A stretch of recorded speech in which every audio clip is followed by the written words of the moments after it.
Alright. Don't tell Shiro that. Don't tell Shiro that. Yes, Shiro must not know.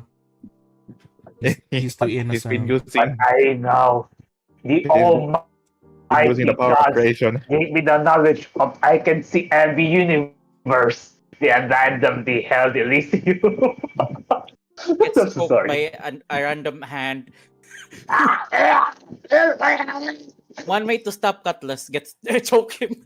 Choke him from another plane. Can you imagine like Cutlass ascends to being a god, just creates the plane of plastic, Then the Everyone has plane microplastic. of plastic. everyone was microplastic. They can be true. Like if Gatas in essence to God, would you make a play out of like A toy kids? store. I don't know Toy kids, but Kingdom. toys. A toy kingdom basically, and where everything is. Everything is Like- toys. Yeah. I visit the Toy Kingdom just to choke him. Cutlass! Oh no, it's you! Come here. No. The funny thing is, anyone who would enter the Toy Kingdom becomes a toy. So it would be also toy wisteria. We get toy wisteria. It's an action figure. Oh, It's an action figure with choking action. Wait, no. Mysterious a Barbie doll. With choking action. The choking action never disappears. Action. Hysteria cast tiny pieces. Every child chokes. Double damage to children. Choking hazard. Built-in choking hazard talaga. Oh no. Oh no, he's dying. Well, Look, he's being choked as well. it's working. It's working. The rage choke is working. The spirit. I'm just imagining where Lego pieces since from the yellow brick Lego. Are they golden brick? The golden brick. No golden. The Lego brick. brick. I almost said hollow block yung. The golden hollow block. How dare you?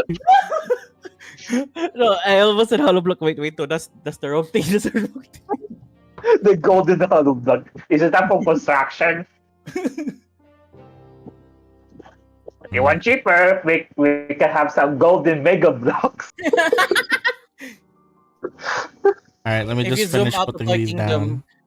No, Hollow a little block. side thingy. I'm excited because Lego and Pokemon will have a collaboration. I'm So excited there because are- Digimon got a lot of good stuff. Oh yeah, there will be an online Digimon TCG game. Not just that, new anime, new games, so much things. It's so good. Oh, yay! It's Alright. 9. Let's go. Alright, Fine. I want everyone to roll. You know what? I'm gonna do it this way so that it's easier. I'm still loading in, so Let I me can't go ahead see shit. and select you guys. Because technically, we're gonna be starting off in the middle of the night after Wisteria goes back home after the weird encounter. And basically, I need everyone to roll initiative just to see Hooray. who's gonna go first in this segment. Okay. Oh That's shit! 19. That is 19. I just forgot. Another 19. I forgot to activate something, so let me go ahead and put something in. We're gonna end You know, up like this is concerning, but restarting screen. I this is got concerning, but I'm 37. excited. I like new things. Sana all adapting. Why is that my fault? And you want to adapt as well? Now I You want to adapt as well? All right, again. that's a staple. If you're not being choked, there's something wrong. What? It's a mimic. It's It's fake. Nothing wrong. That's not the real Cutlass. He So- does not give me the vibes to choke him. A nice Wait, should we roll cutlass that initiative doesn't now? shoot his allies? Yeah, roll initiative. Yeah. Oh, I see it's your affiliate anniversary today. It is? I did Hey. not know. Hey, happy anniversary. Oh my god, affiliate anniversary. Thank you. Oh my god. I did not know. Alright. No, Wait, what? Alright, Don, please roll your initiative as well. Then I'm gonna end up having to restart the game because there's something that I forgot Alright. to do. To add Yeah. and 37. The hell? That's so high.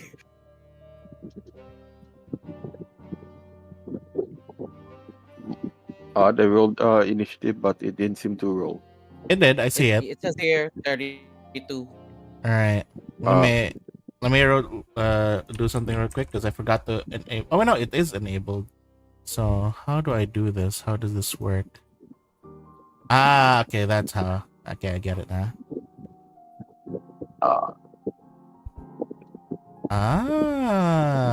Okay. I got it. Wait, before that, I also need to set up music.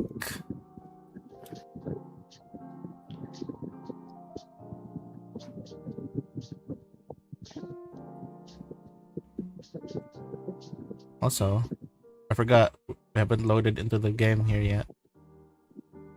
Alright, everyone's here on stream now, I think. Yay. Are we? Yes. I don't know. Who are you talking to? The wall over there. Hello, wall. Hello, I thought you're in your wall. Barbie doll house. Hey!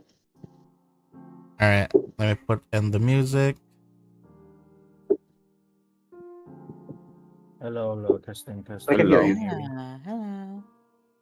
Hello. Aren't you inside your Barbie doll house or something? He is. No. What do you mean? You have your mansion, your toy mansion. The doll house. A doll toy mentioned. Yeah. But I'm only alone.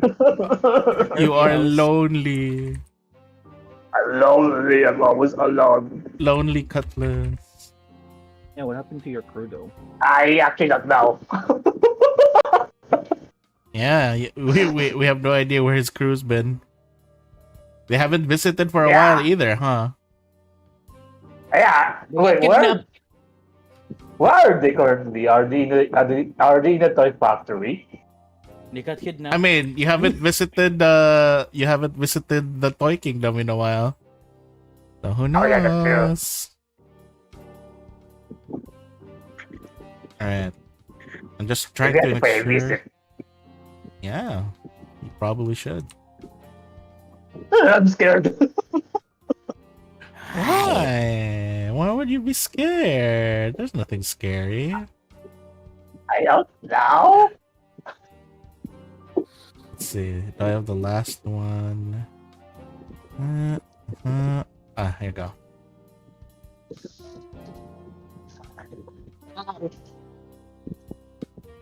Alright, I hope this works. So who is first? Let me go ahead and see. In terms It is of... I. Oh, okay. We're starting off with Wisteria then. Alright, let's see if this works. What if I click this? What is this? Did something happen? I don't I know. don't know. I Yeah. don't know what is supposed to happen. There we go. Oh. What the hell? What was that? Oh. Okay, maybe it's a bit too much. How do I... By the way, we're now in the season of ghosts. I don't see it. I We're dismiss in it? Mysterious World. Yeah. Now we're back. You're Alright. back. That was a dream. Was it a dream? Let me try this one. Alright, there we go. Oh. Oh, there. Instead of the full screen one. Alright. So we're gonna start off with Wisterius then. Ooh. what's going on? It's me, That's right. No, the you Rouge forgot to arrives. change. You forgot to change the category. Really? It's Pathfinder right now It's here. in art. It's in art. Really? In art. Yes. That's There, Pathfinder. it on my updated end. now. No, it just updated. The heck? I guess it was delayed. Anyhow, we're going to start off with. Anyway, all shine and flame. I'll take my leave. I wonder if I can do this where it's not gonna be like. Okay. What about like this? Okay, there we go. That's better. Okay. Oh. Do you guys see all that? Okay. Yes. Yeah. Alright. So we're gonna start off with Wisteria then. Wait, why are there two of the same music tracks? Hang on, there's something wrong here. I don't no. hear it. Oh no, I can't click the music. Oh no. Ah, there we go. Wait. Okay, that's correct. Which music did I not pick? Ah, there we go. There we go. Alright. So I'm gonna start off with Wisteria, which is very funny because that's how we ended last time. We ended with Wisteria. Yay! Wrong one. Oh, that's scared me. Oh, you That's- should say, I know what. Yeah, your funeral. I'm dying. You're slowly dying. Alright. I was wondering. So this is pretty much in the middle of the night, Wisteria. This is after you basically returned and went back to sleep after losing your connection. You basically hurry back to the tavern, and as you reach out to the door, there's something that you immediately notice happening to you. You see your hand as you're trying to open the door, and you notice that it's kind of flaking away. And you see underneath this figure you have, you see pretty much underneath the flaking, you just see these bones, and you feel kind of very disturbed as you suddenly end up remembering it's been like so long. It's been more than like thousands of years since you've basically started to wander around the world, that you forgot the very thing that woke you up from this world is also the very thing that anchors you to it. You look at the bones peeking through your hand, through the holes on your skin, and you just see very aged bones, and it just reminds you of Sakura, as you then only now remember that this whole time you've been keeping a secret that even Elysium does not know. You've been using Sakura's bones as the anchor to this plane.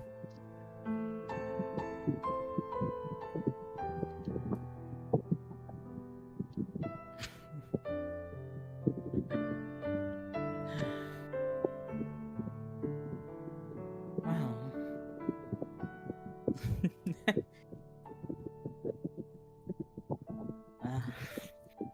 What am I doing here?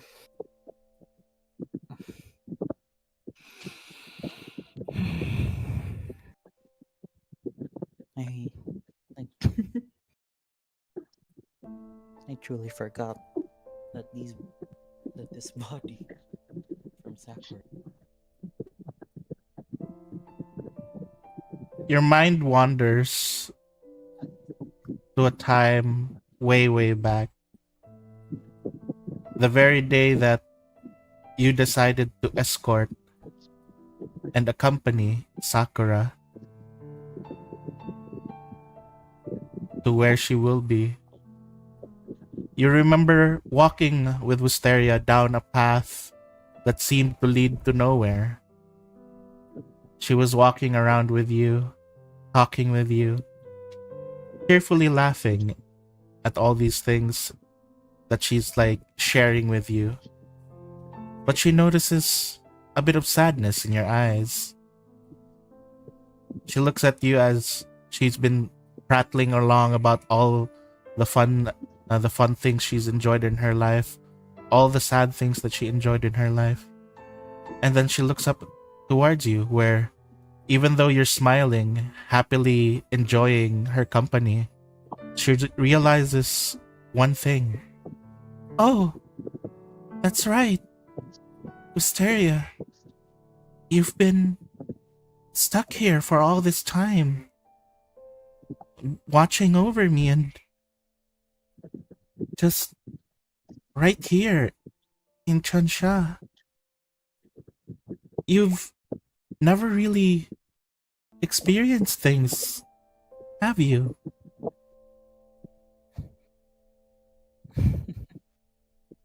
Well, you're right. I've never really experienced what you mortals feel. Oh no, that can't be right. Then you can't come with me. You can't just,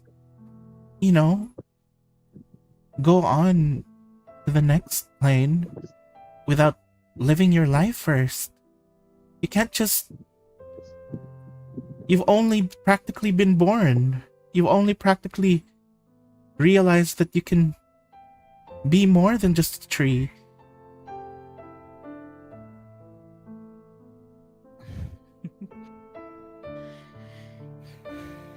Yes, you're right. But in order for me to save you, I had to become this.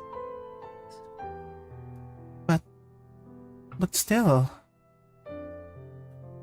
She basically turns away and then she's like, Hysteria, you need to experience the world too. I want you to know how it's like to live and enjoy yourself, not just to be some sort of observer. I also want you to enjoy different foods, fall in love, and all sorts of things. If only I could. But, as you know, I'm bound to this form. Then take my form, my body. I'm no longer going to need it after all, because, my story's over. But you, Wisteria, you can still go around, experience new things. Use my bones if you have to. Then. But what? I can't. I don't want to use your body like this. Don't worry. It's just me guiding you, helping you. So, Hysteria, as she's like continuing to say, as like you guys are now reaching this very large story gate.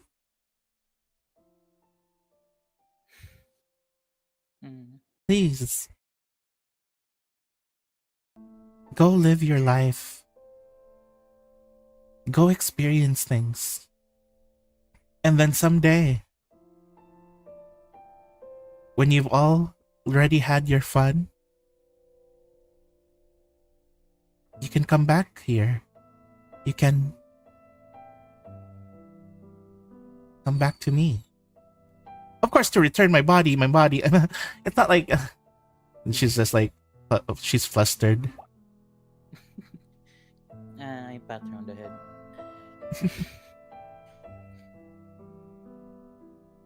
If that's what you truly want me to do, maybe one day. But for now, I can't bear or stand the thought of me using your body like this. I mean, she smiles as she like looks down towards like the path past the Torii gate, and there's still like a long path with many more Torii gates. I still think we have such a long way to go. Then, pretty much as you guys continue on walking down the Torii gate, you pretty much notice that the trees around you, it all resembles basically sakuras. It's all sakura trees around you guys. And as you guys kept going on, you basically noticed that there are now wisteria trees growing amongst the sakura. And as you continue to go further and further down the path, until you guys reach the very last Torii gate with large doors in front of it. It's there where you notice that Wisteria, you've been talking to yourself this whole time now. Her spirit has already gone further, deeper into Elysium as you now feel the wind. You feel the breeze.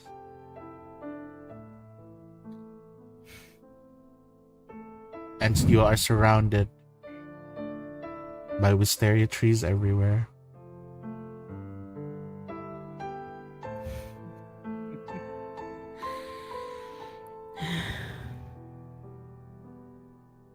How long was I talking to myself?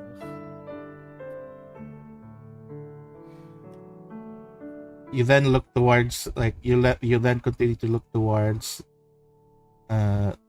the front, and you still see the door there. What would you like to do?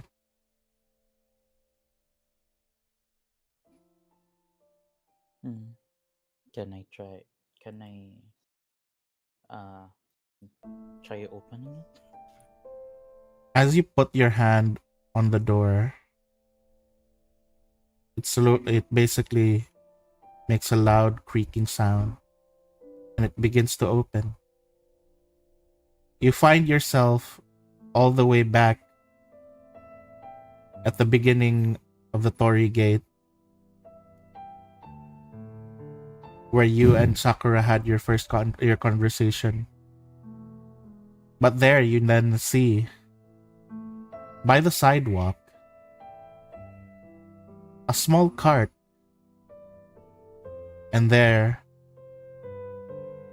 a crow begins to caw as it flies above you and seats itself on top of the cart.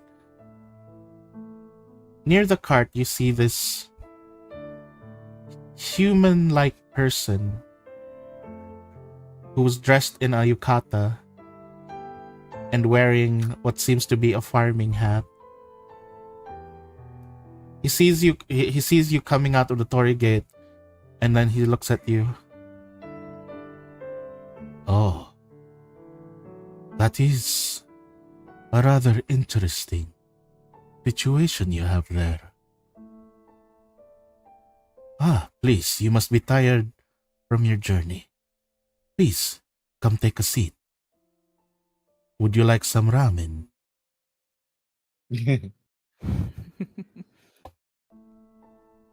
I'd love to have some. She basically like prepares some ramen to you. You just see the crow looking at you, and then he puts down after like after a while, he puts the bowl of ramen in front of you. And then, please, this is on the house as my first customer for today. Your first customer, you say? Of course. Sorry to be rude, but yes. My name is Shinzo. And you are? Wisteria. Wisteria. Welcome. And then he basically just like reaches his hand out. And then he is like basically like holding it out to you, about to shake your hand, and he just says, "Welcome to Elysium." Oh. Elysium. And pretty much from there, that's when you basically remember being guided to the things in that. And he also explains to you your role as an emissary.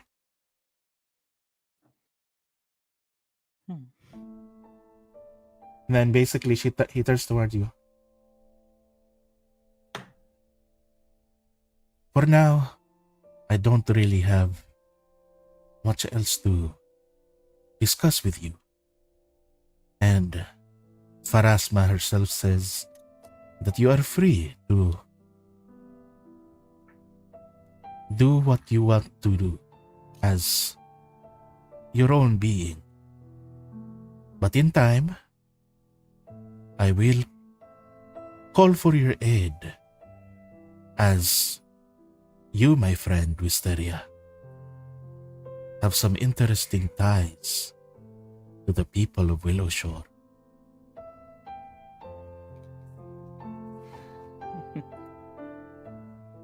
If you need me, do call. And I will answer. And then he basically smiles and like, here, take this. He gives you a small pebble. What? What's this? A gift from me to you, so that you will never feel alone in your journey. Her name is Ari. And then you see basically the water particles from around you basically start to cover this pebble. And Ari wakes up for the first time.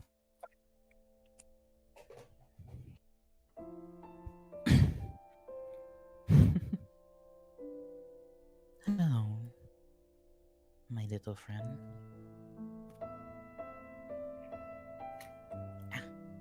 And pretty much from there, you've been going around trying to enjoy life as you can, giving into new experiences, learning about lots of different things, and just overall, as she wished, to live the best version of yourself, to just enjoy life and what it has to offer.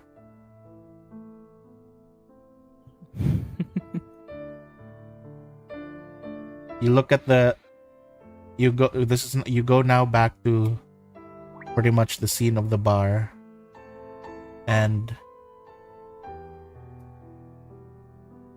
you basically immediately notice as this form of yours, after losing connection to Elysium, is slowly beginning to chip away. You realize only now how long it's been. And you feel like it's probably getting soon to the time where you'd have to return this body of hers to where it belongs.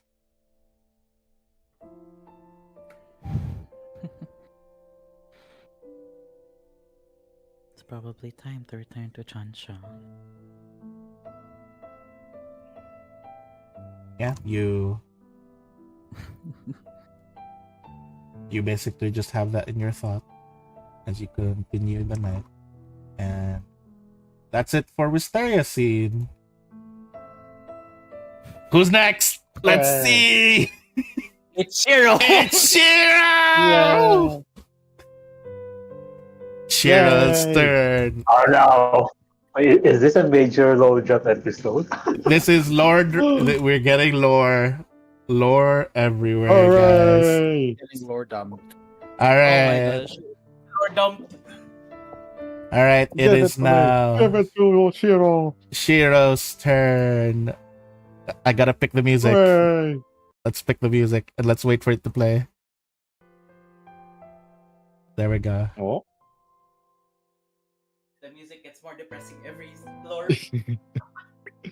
All right. So, Shiro, this whole time, like, you've been, like, just kind of, like, lying down in Wisteria's bedroom, feeling worried about Wisteria, about Cotswinkle. You feel so worried about all these new friends that you've made.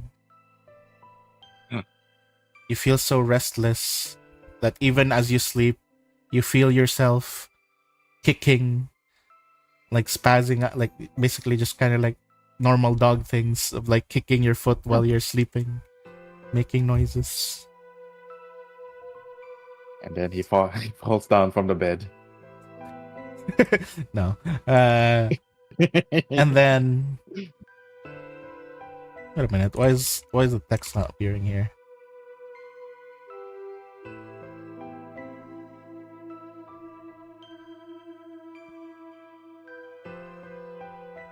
E?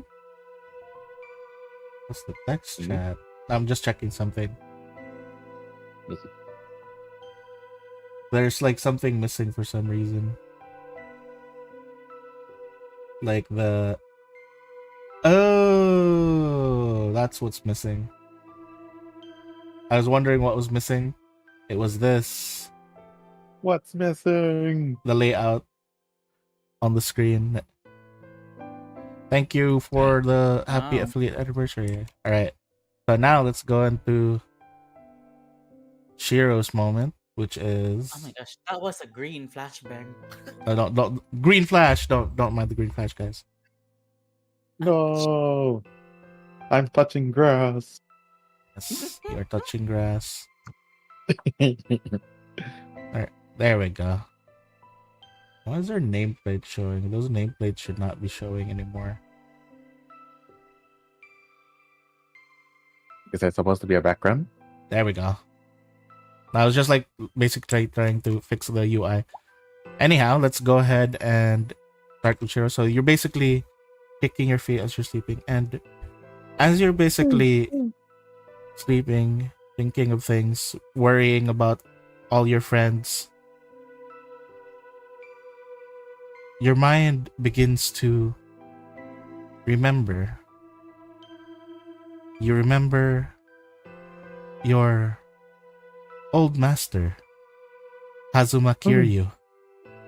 You remember him punching, beating up all these things, and then suddenly he picks up a motorcycle and just slams it on one of these bad guys. You're barking happily as this is happening. You turn your head towards the right and you see this young girl holding a controller.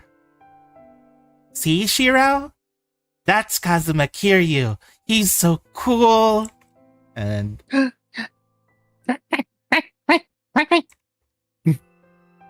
This is Puppy Shiro, right? yep. That's Kazuma Kiryu. He's so cool.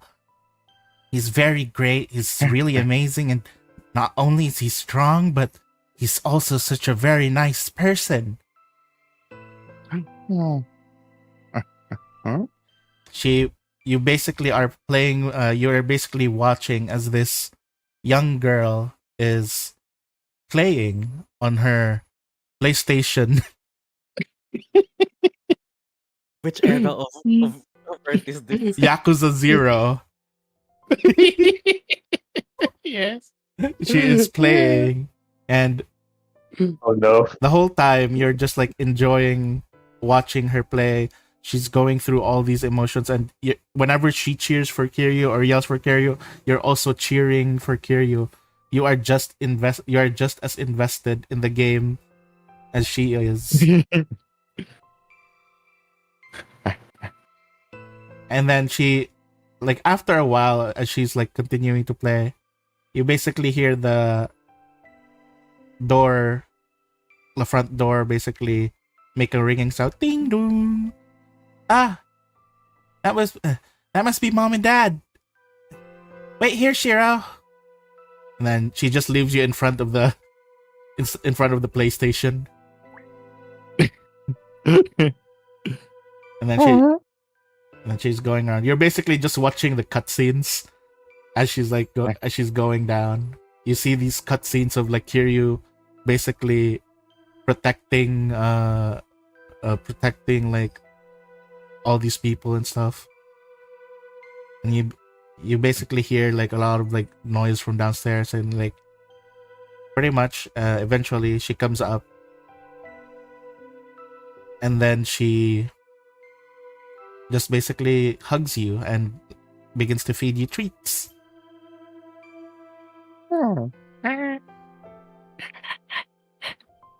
As you guys are basically like just there chilling, watching the game, playing the game, it just goes through the night.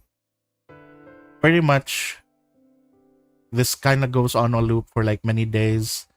This kind of like scenes of scenarios. You keeps looking up towards this girl, but you can't seem to remember her name. Would you like to try to remember? Yes. I want you to roll a will saving throw. Hey, how do I like go to my okay. Will saving throw. Go. I think. Oh, Ooh. So as you basically look up to her, you just hear like a voice of a woman from downstairs. Nazuna! Nazuna, it's time to eat! Bring Shiro down here as well. We need to feed him. Coming, Mom! And she just picks you up and she goes down. You remember this girl is Nazuna. that's what I. Thank you. You continue down the stairs and pretty much you look around. The father, pretty much the typical salaryman that you've seen. You've even seen them in Yakuza as well. And the other thing is that, yeah, you see the mom, typical housewife, and Nazuna just eating, having fun. Pretty much seems like a normal family, very happy. And over the course of time, you were slowly basically growing up as well alongside Nazuna. And Nazuna has also been continuously playing the Yakuza series. Okay. And she's just been playing it with you. She's just playing with you next to her. Pretty much, yeah, she's a big fan of Yakuza. And you are also very much enthused by everything that happens there. Then, around the time that she started playing Yakuza 4, you suddenly feel as if things have been a bit different. You notice that Nazuna doesn't seem to be as cheerful and as happy as she was when she was quite younger. Most of the time, you would see her basically curling up on her bed with her hand and face on her knees. what do you think Shiro would be doing whenever he saw her Nazuna curling up like that?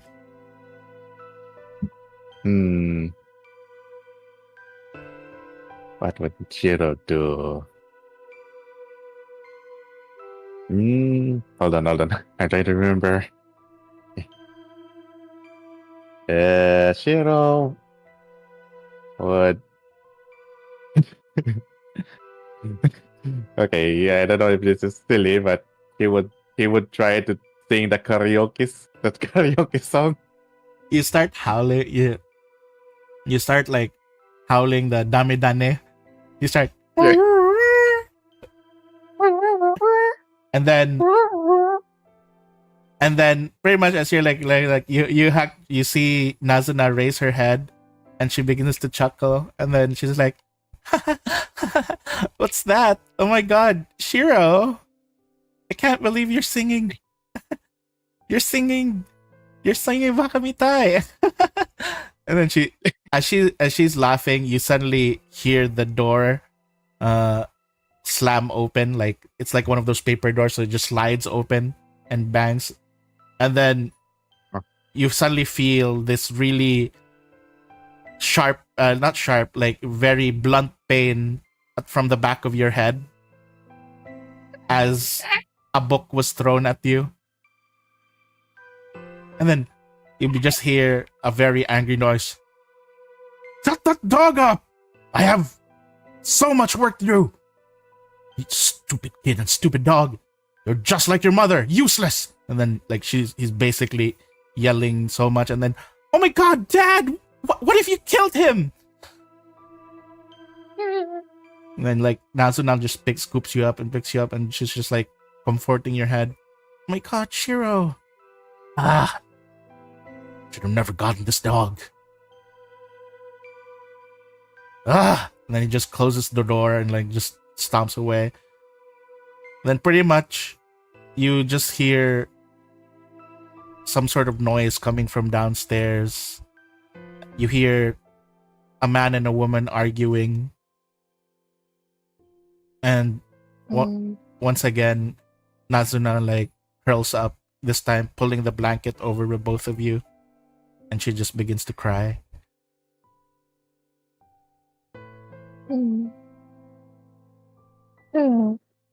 She holds onto you tight. And she's just crying.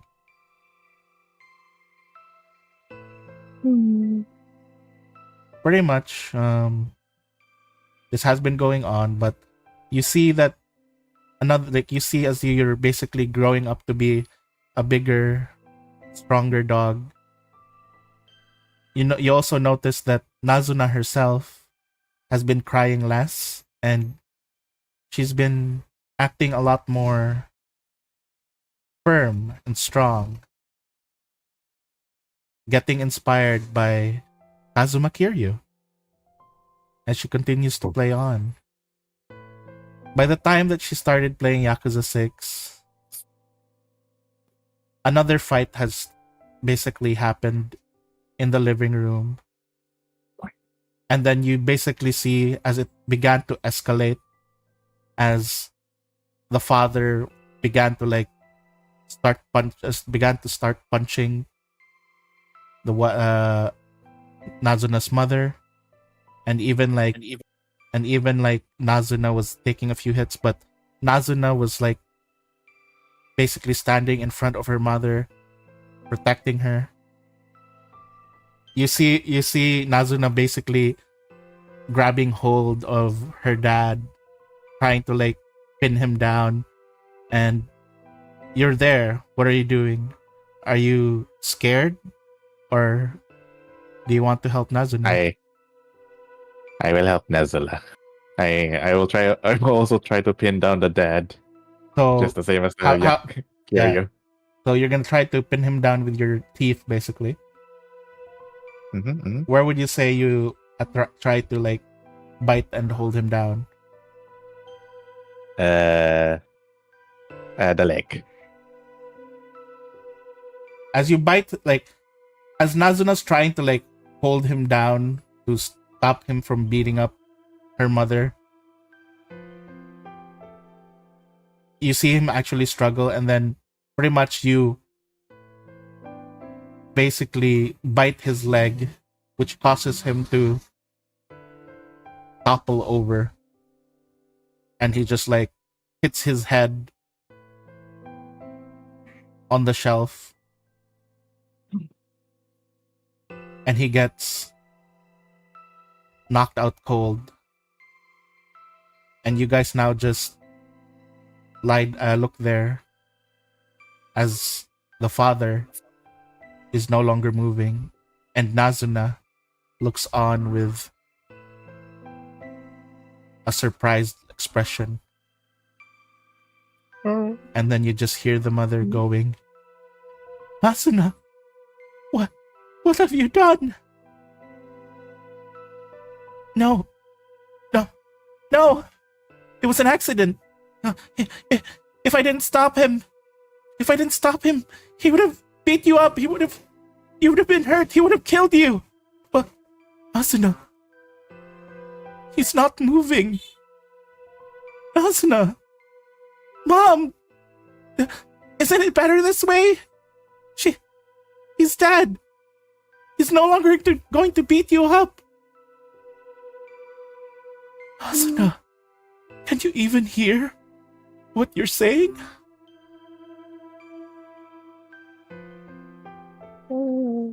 And pretty much Nazuna quickly runs away.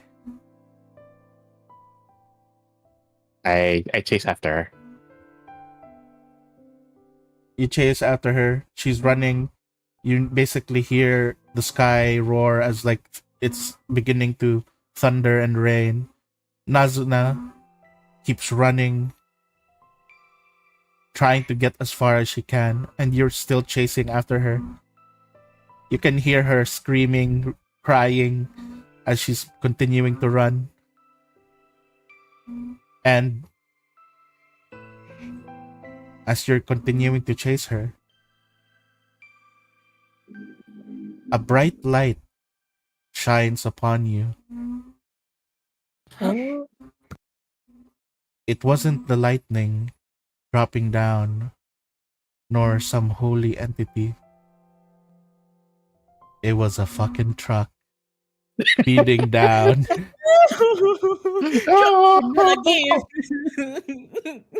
No! as you get hit by the truck, and you feel your body just get flung over the truck, and you just see the world spinning. As this world is spinning, all your thoughts feel a bit hazy. All you can think about is protecting Nazuna, being a cool and nice person like Kazuma Kiryu.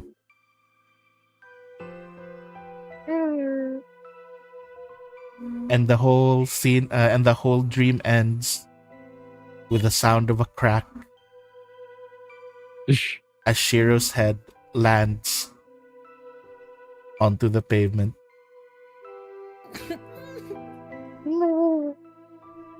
For a little bit, you could hear the screams and the cries of a little girl who's even more and more confused and scared. You feel a slight warmth as your consciousness had been fading, yet you feel the same warmth that you've always cared for. We go back to the room. Hiro, you're no longer kicking your leg, but a tear rolls down your face as you sleep.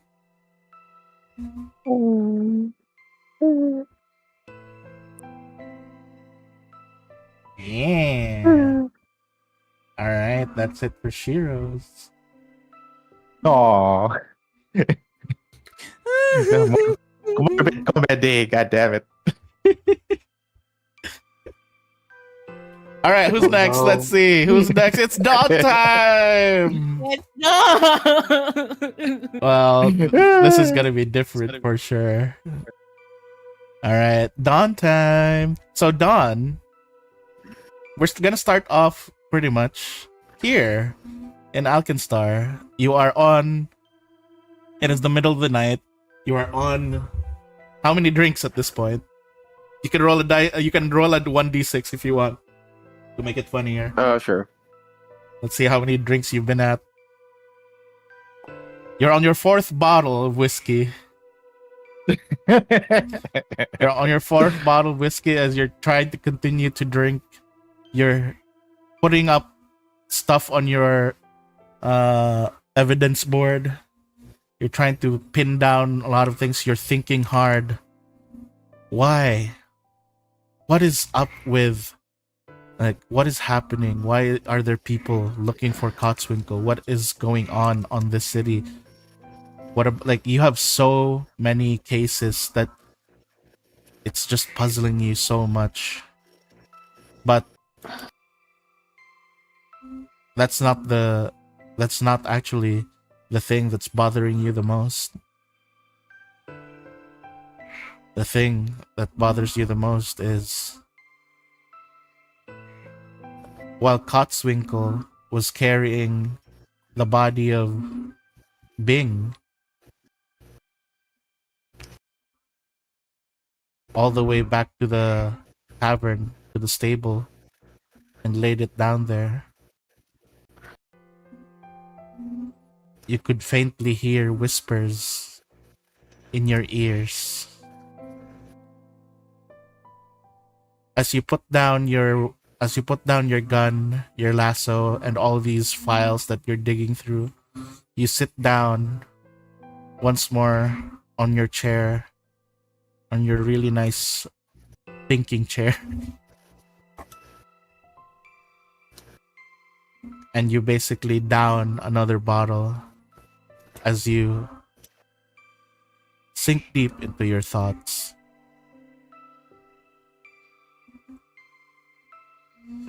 It's only been a few days since you left the Cradle of Quartz. A few days since you met your son. You never expected to see him. You really thought that was pretty much it. That was the end of it all. But the fact of seeing him there made you think back to that moment of when you were inside that wagon.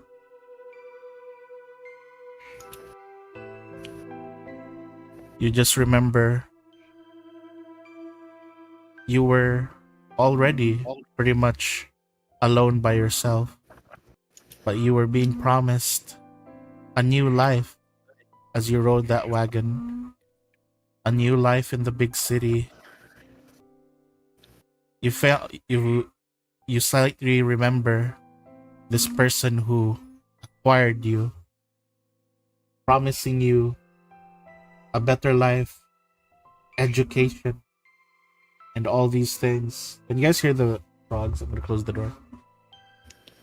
Sorta.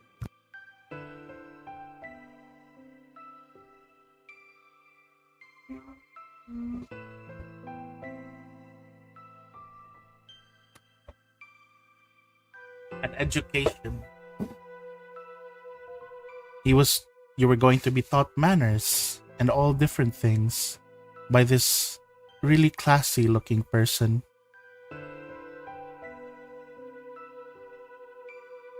But that feels like a very, very distant memory. You can't even remember the face or the name of this person anymore. You close your eyes while looking at the last drop of whiskey roll into your mouth. You feel the drop of whiskey going down your tongue as You recall and hear in your mind the sound of gunshots, the sound of indistinguishable laughing and cackling of wild gnolls as they began to hack and slash at this caravan's guards and the people that were running.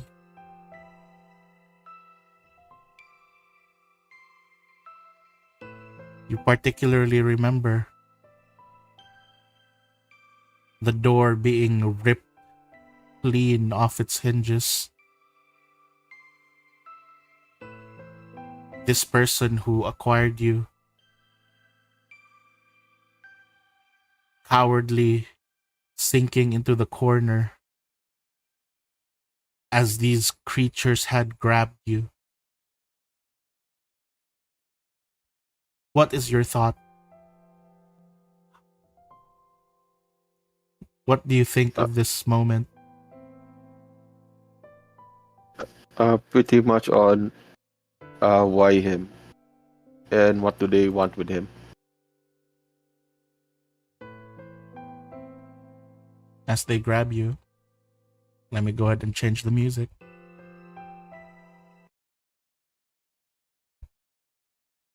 And begin to show the screen.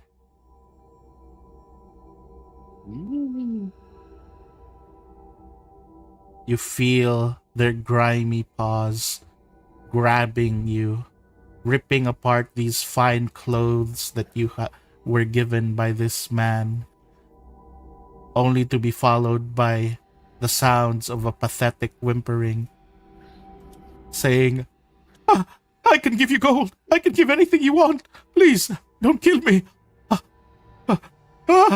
And followed by the screams and wails of what used to be a man as he was chopped up into different parts and shared among this flock.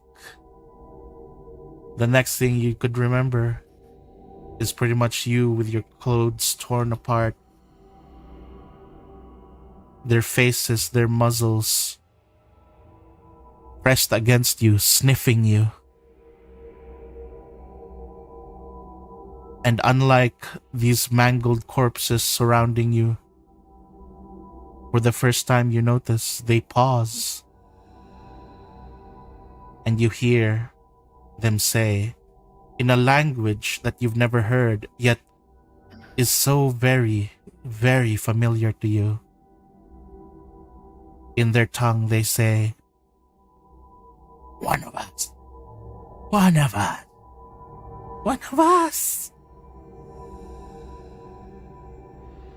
Quickly, you were then slammed onto the nearest cliffside like a rag doll, knocking the whole air out of you. As your consciousness fades, you hear the sound of a female, a shield marshal, screaming out, "No! No! I have to!"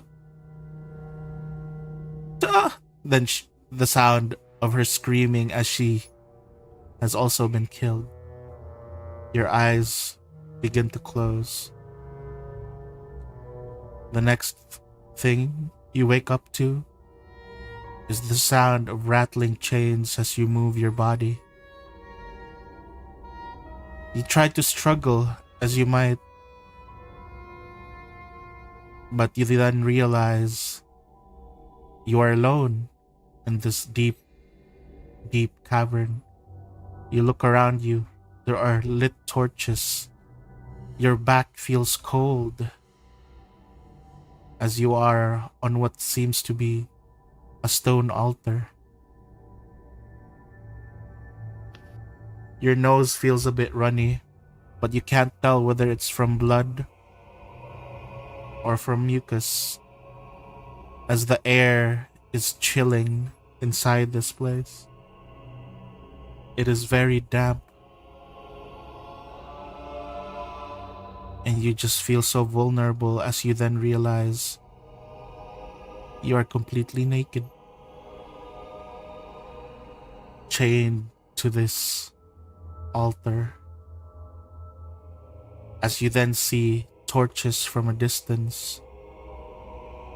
1, 2, 3. The number of torches just keeps growing. You then see pretty much those horrid faces of those other gnolls, these Kolo, with grins on their faces, as they begin to laugh and cheer.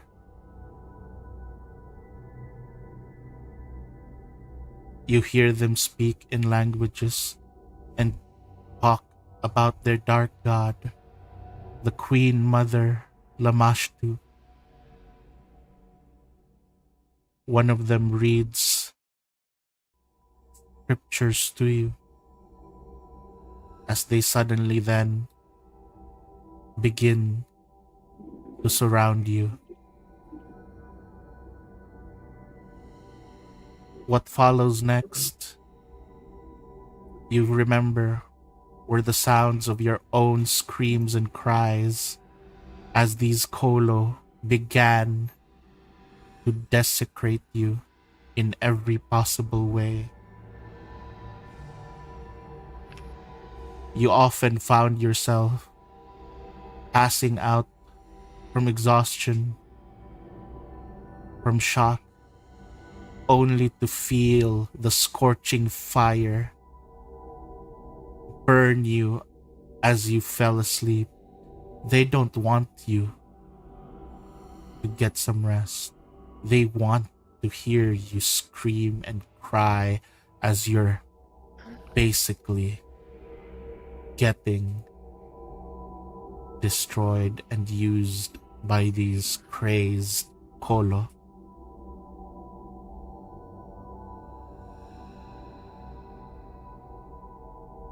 You can barely count the times of how many moments these rituals kept happening. You don't even remember how long it's been. You feel every now and then they would remove the chains from you, only to give you chains bigger than before. Has it been days? Weeks? Months? Years? You've lost track of so much time.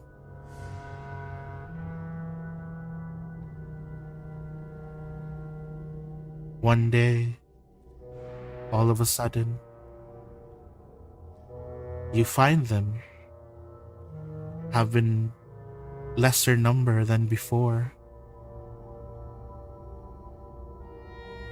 Throughout all this pain and misery that you went through, has the feeling of hope faded from you? Or is there something else that you're feeling instead? You see today, tonight, or whatever this time is, there's just a few of them this time. How do you feel? What do you think you felt that time?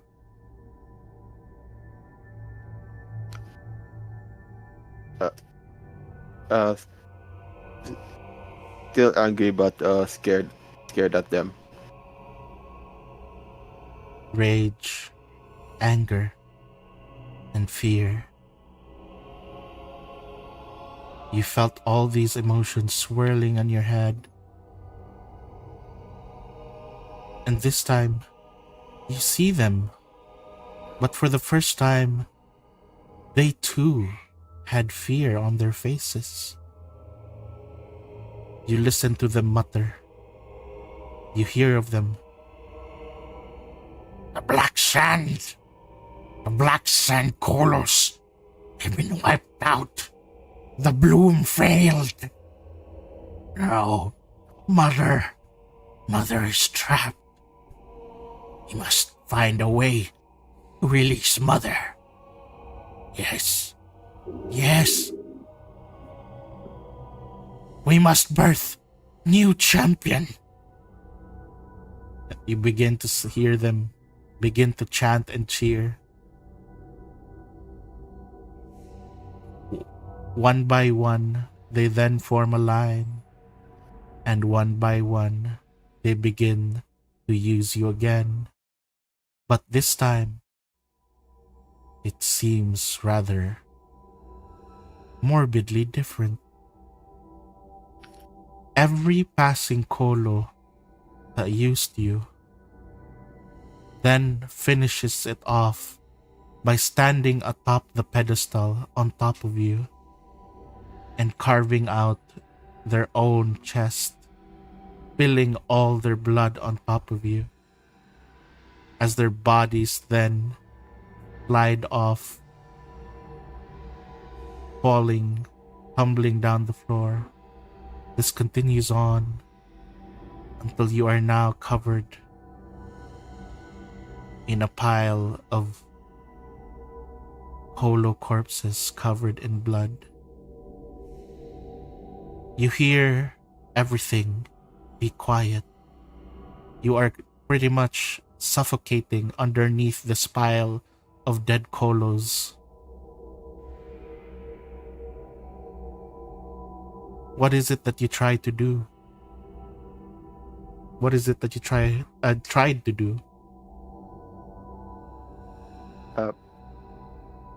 Try to break free from my bind though.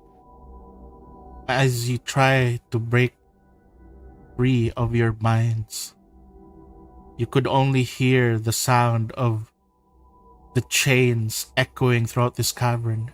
You have no idea how long it has been since you've been trying to break free of this. But as time passed by, it was not just the chains that you heard anymore. It was not just the sound of your own heartbeat anymore. Because you hear another heartbeat coming from inside your body. You feel your stomach swollen. You feel immense pain. This sensation of something clawing out as your stomach explodes in a pool of blood, and you have passed out.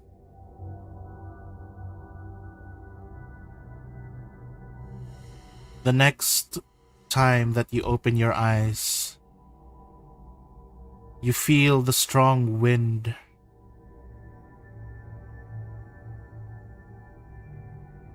going past you. You see, looking up from you, looking down towards you, this very well-dressed Kolo. He seems to be holding you as you have been somewhat intermediately patched up. You realize you're miles and miles up in the air. You are flying on the back of a giant red dragon. This Kolo, who is holding on to you, notices you waking up. Would you like to try to remember what you hear from this moment? Roll perception if you want to. Alright.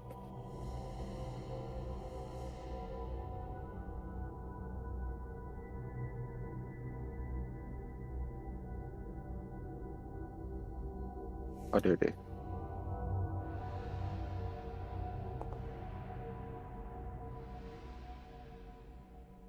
You hear this Kolo call out to the dragon. Red, the closest city here is Alkenstar. We should bring him there. Perhaps there they can Treat him. And you just hear the dragon roar. All right, Ink. I'll fly us there. It's a good thing. It's a good thing Grimgar and the others found that cave.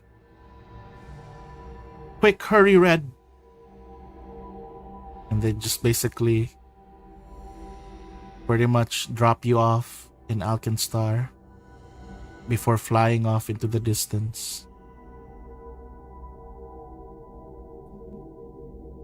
You remember waking up in the hospital, wondering, how are you still alive?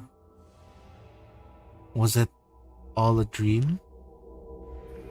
Was it a nightmare? That was the only thought in your head until pretty much one of the nurses brought in a mirror to show you were covered in bandages.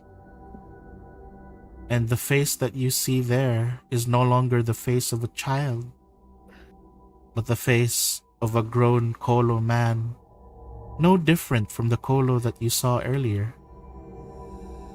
It has been many, many years.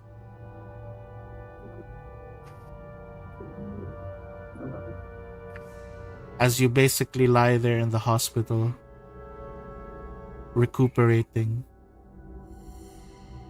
there's one thing that seems to continuously whisper into your ear as you see all these dead bodies being carried in and out of the hospital.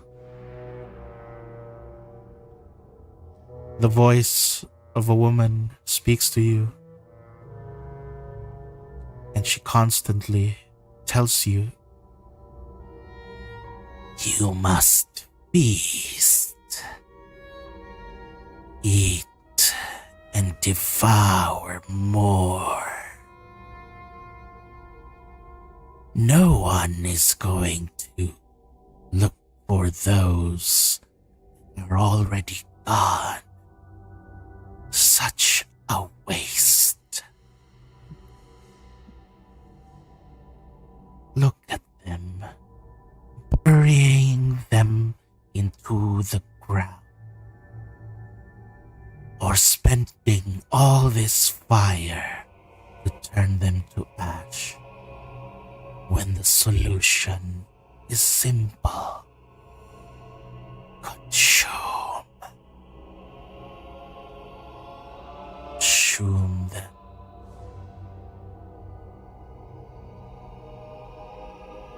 You have heard this voice so many times as you continued to rest in this hospital, until one day a well-dressed lady approaches you. This well-dressed lady with a very tall 10-gallon hat looks toward you. You. Do you have a name?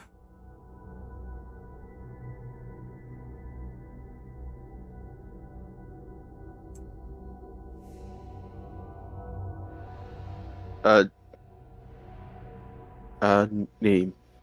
It's. I don't think my name actually matters, but it's Suts. Thoughts, huh? No. I feel that name has long died. I do believe that you should be born anew. I shall bequeath upon you the name Dawn.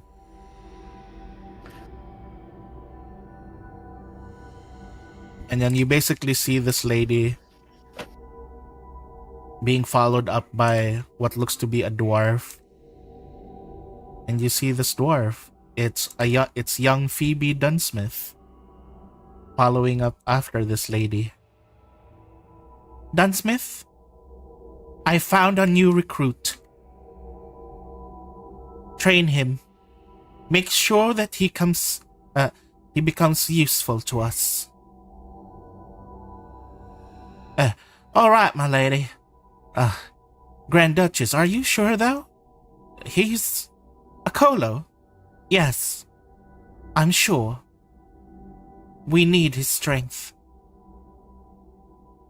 But you know of what happened.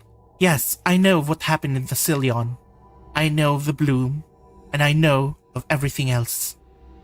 But he is a Colo.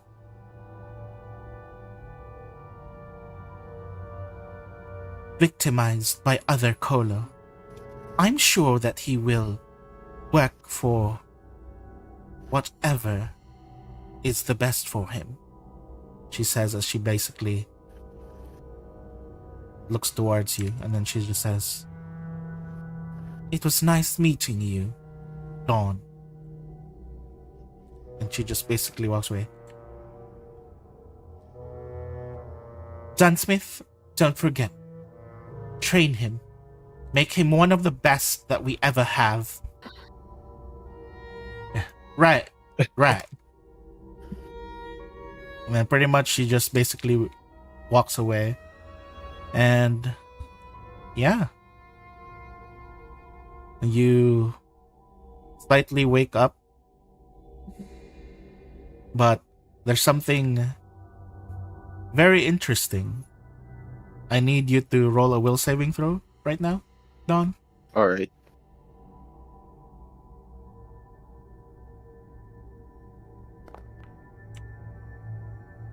You wake up, but you notice you're no longer in your house, in your room, on your chair. You are currently at Dunsmith's saloon, in her stable, and right in front of you is Bing's body. It's there. Somehow, you just ended up there. Yet, you just see it, his body. What do you think? What do you feel? After finding out that you ended up here, his body's still there. It's still intact. Nothing happened to it. It's gonna look at the body and pretty much start to pretty much a saliva pretty much pouring out from his mouth. And well, do you willingly give in? Or do you resist? You basically feel as if there are two women in front of you. One of them Lamashtu and one of them the Grand Duchess.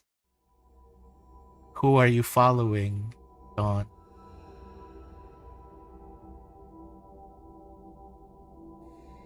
Mm.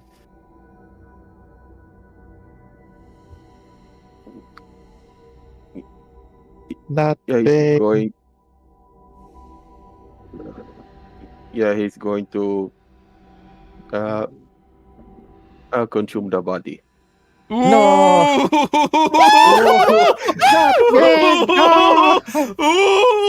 Alright. Oh man, Cotswinkle is gonna be confused when he wakes up, man. Oh boy. The first conflict. Dawn chose to even after basically being able to resist the temptation, he willingly consumes the body. Dawn, you consumed Bing's body. You began to feast, leaving pretty much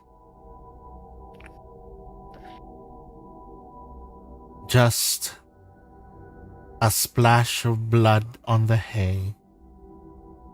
Now, I need you to roll deception and stealth Alright. as you try to clean up after yourself. And this deception and stealth will become the DCs for a certain someone if he wants to investigate. 31. Wait, no, wait. That's not. That's a will saving throw. Where is the? What am I looking at? There we go. Deception 29 and 38. Oh, he's not even hiding. He's not even hiding the blood. It's just out there. The blood's just right there. Yeah, the blood's just right there, but he did take care to make sure that no signs of himself will be found. So we'll see. Out of character, you guys know, but in character, you guys don't know. Ah! What is going on? No, in the Lord drop? no. Ah! So another thing, Don. After you consume, you hear in the back of your mind laugh like a cackling voice. Yes. Yes. Continue to feast, my champion. Feast, become stronger, and then free me from this wretched prison. And pretty much, Dawn, you have gained the knowledge of advanced alchemy. Oh! What are you guys? No, no fair. Ah, Lord. No fair! It's like, Katsuki, like, I had to study for it, and all he did was to eat the person.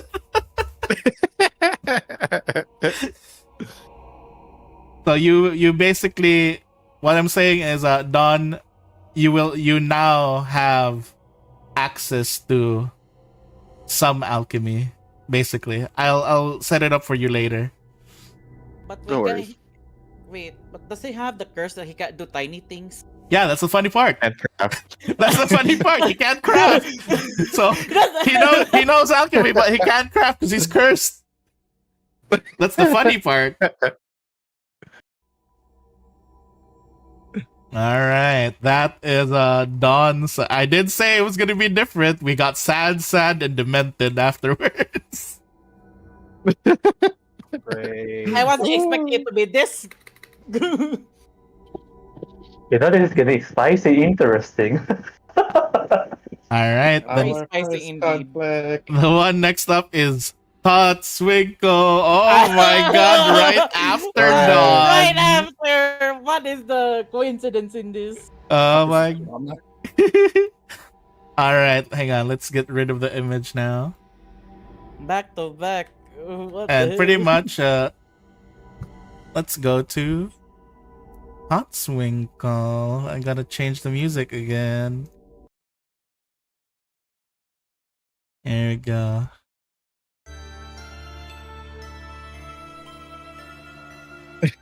Just We don't hear imagine them bo- playing the organ. Yeah. Why do I hear boss battle music? So, Totswinkle,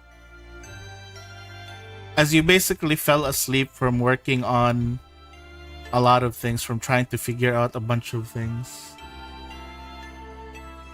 your last thoughts, the last thoughts that came into your mind as you drifted off to sleep was that one moment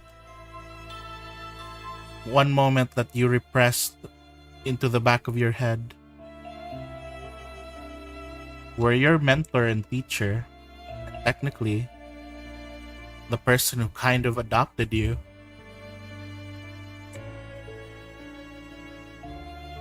strapped you to his laboratory chair. This alchemist Francoeur Francois strapped you to his laboratory chair and pierced this syringe into your arm and drew so much blood from you till you passed out.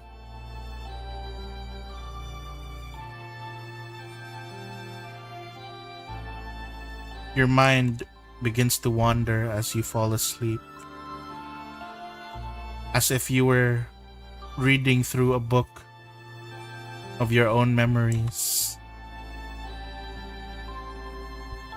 Cotswinkle, what would be your earliest memory? What do you remember?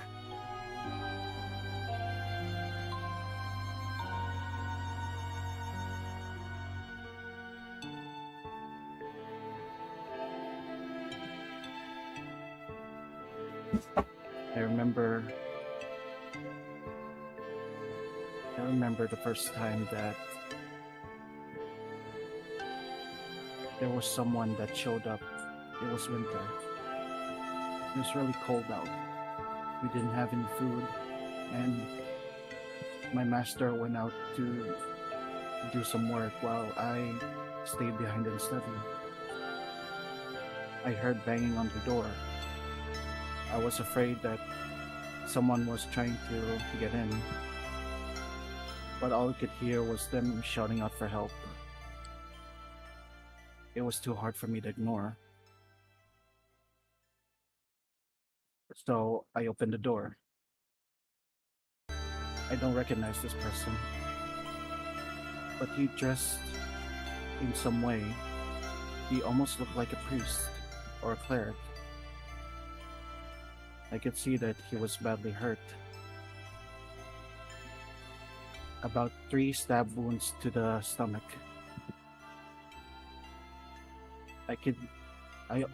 He collapsed on the floor. The door was wide open. It was the cold air got in. I just stood there. I didn't know what to do. But then an instinct came into my mind that I had to help him. I closed the door and got to work. He was really heavy, but I did the best I can do. Cleaned his wounds, treated him to some medicine. I even was able to do my first stitching. And basically, you saved a life. I was still a child back then. Exactly. So, You were still still a child. After you helped this poor man back into a stable condition, the door flung open as your mentor, Francois, walked in. He saw that you were treating this man, and he basically looked over towards all these tools and stuff that you used. And then he looked towards you. Do you think you remember his expression? Roll a will saving throw. Ugh.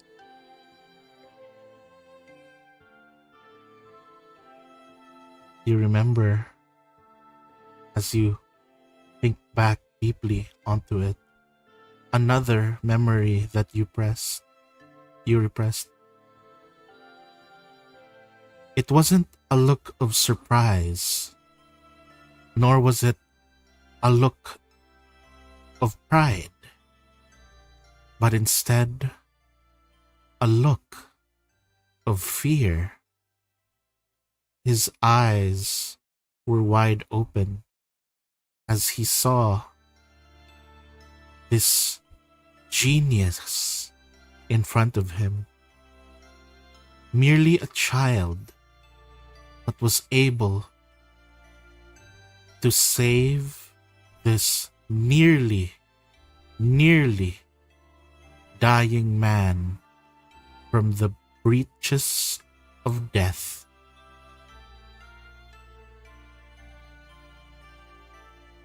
It was around this time as well that you noticed your mentor's attitude towards you begin to change. Unlike before, where he simply allowed you to watch and observe as he did his work, he would often send you to do chores and errands. Each time that you would try to sneak in and try to learn or study any of his books, he would scold you and tell you, do not do these. Instead of treating you like a son, which he did before, he began treating you more like a servant. And it pained you. But this didn't stop you, did it?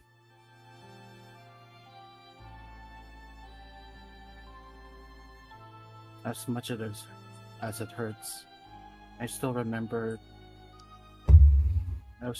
him before all that happened. He was so passionate on what he wanted to do.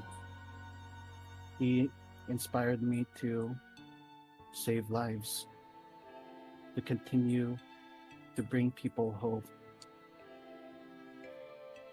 to help them live on to see that hope come to fruition. That's still sticks to his heart, and that's why he still wanted to continue to pursue medicine. After a few years of this, you began to notice that he had taken up drinking. You see notices and letters coming from Absalom. And would you like to roll perception to see if you can remember, or were you able to take a peek on what some of these letters had? Yes. You didn't manage to see what they were fully about, but it was basically letters addressed to the military of Absalom, and one line basically just comes to your mind. The only thing that you could remember was the words at the very end of the paper before they were being burned. Your request has been denied.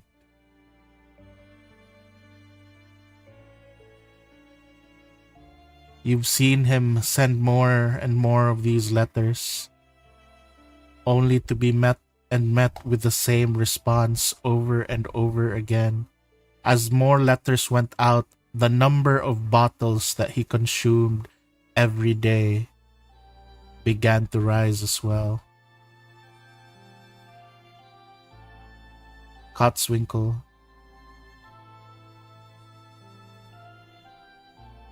you saw this moment where he basically opened up the door and stumbled upon the entrance, out cold from having drunken too much. You notice something in his hands that he was grasping roll out. Would you like a medicine check? Yes.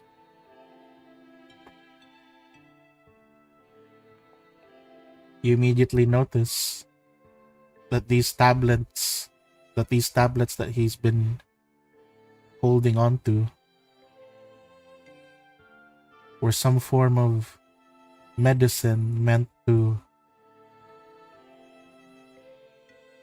basically become lethal if mixed with alcohol. What did young Cotswinkle do after he realized this? What did he do to these tablets? Sorry, can you repeat it? These tablets were lethal and They're lethal when mixed with alcohol.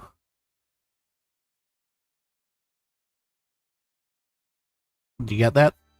yeah, I did. So what Kotzwinkle thought of was he was shocked when he found out what those tablets were. He looked worriedly at his master and thought he did what was right. He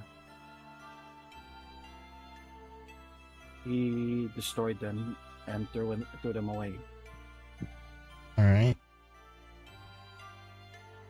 So that's making sure he would never find them. Yeah. So that's what Cotswinkle did. Pretty much. After Cotswinkle, you helped him basically sober up. He seemed to begin to get better. However, as some few days passed, in the middle of winter, you were sleeping, or at least lying down in your bed during this time, but you could vividly remember the sound of the door slamming open and the blizzard howling. Cotswinkle, how awake were you? Roll perception.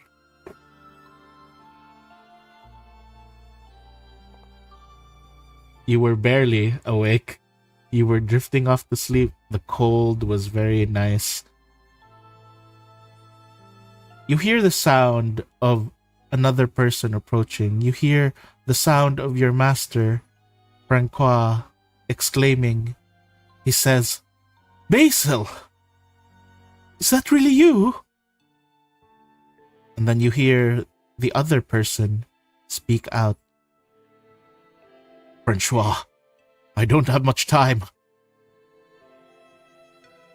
But that's all that you remember from that moment before you drifted off to sleep.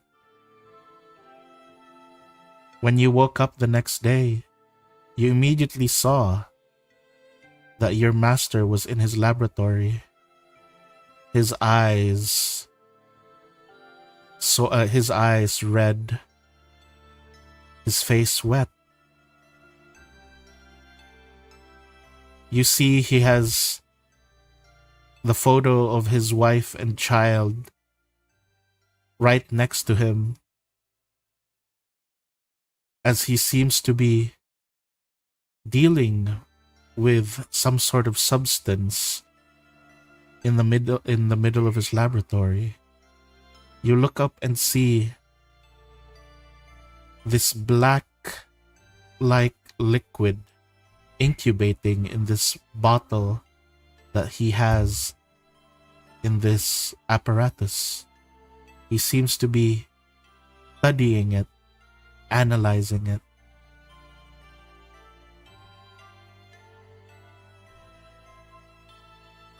Is there anything Cotswinkle did or say that time?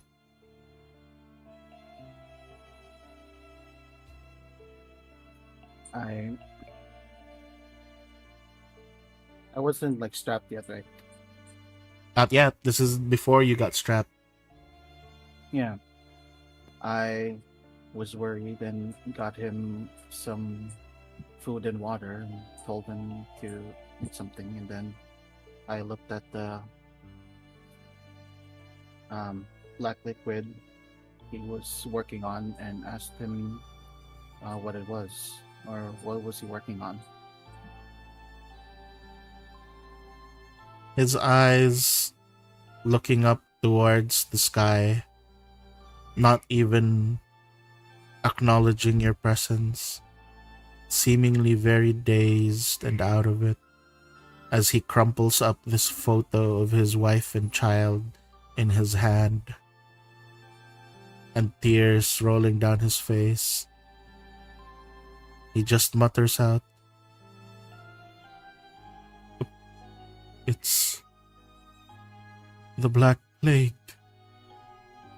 A very dangerous virus that's meant to kill us Isoki."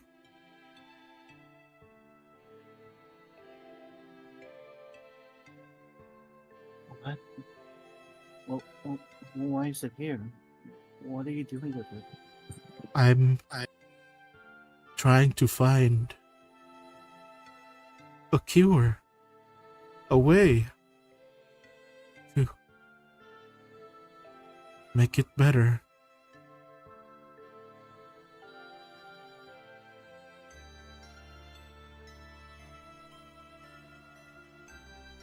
And then you basically just see him push you out the door as he then locks the door from inside. And you just hear the sound of him screaming as you can see through the window of the door. He basically begins to cut up a piece of himself and he begins to experiment.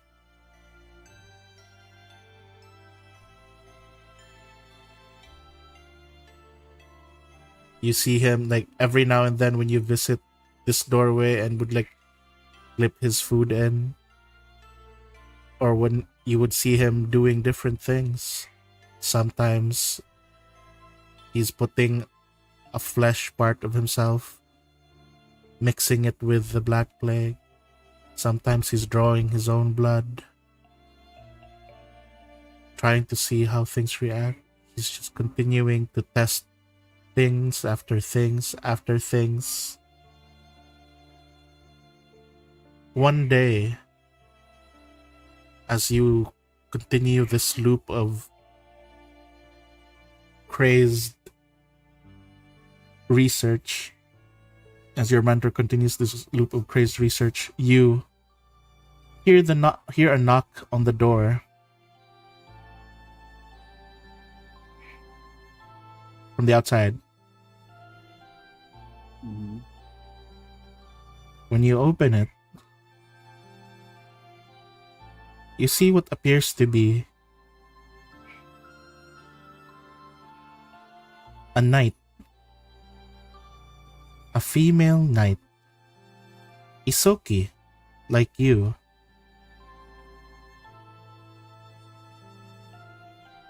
You see her salute, and then she says to you,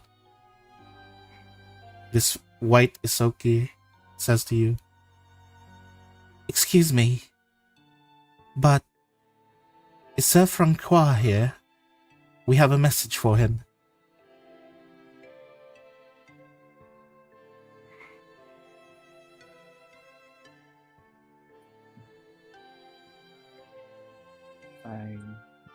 I will just tell her.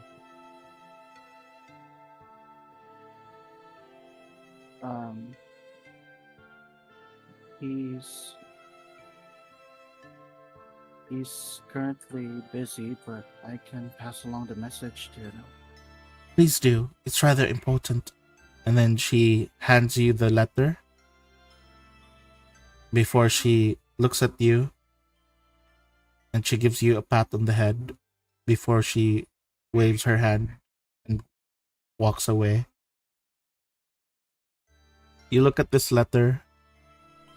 It's a red envelope with a seal of Absalom right on the middle of it.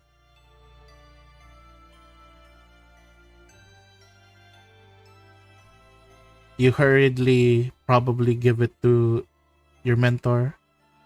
You just slip it in there. And then pretty much around this time, while you're probably having your dinner, you hear a sound coming from the laboratory. You hear Francois screaming out, "No!" And then the sound of so much glass breaking afterwards, you suddenly see him burst through the door and grab you. Master, what are you doing?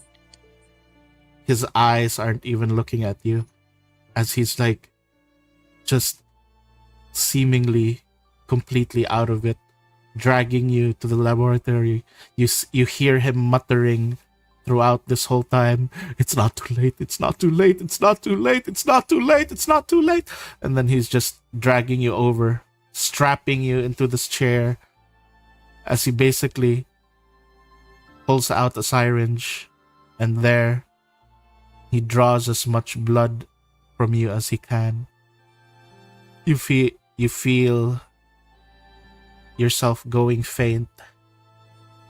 You just see from your point of view, him looking up towards you, his eyes looking very deranged, as he's just like it's like he's just continuing to mutter, "It's not too late, it's not too late, it's not too late." And then you pass out. I want you to roll perception real quick.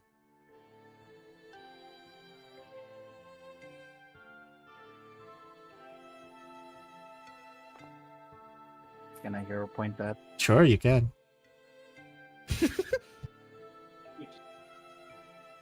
All right.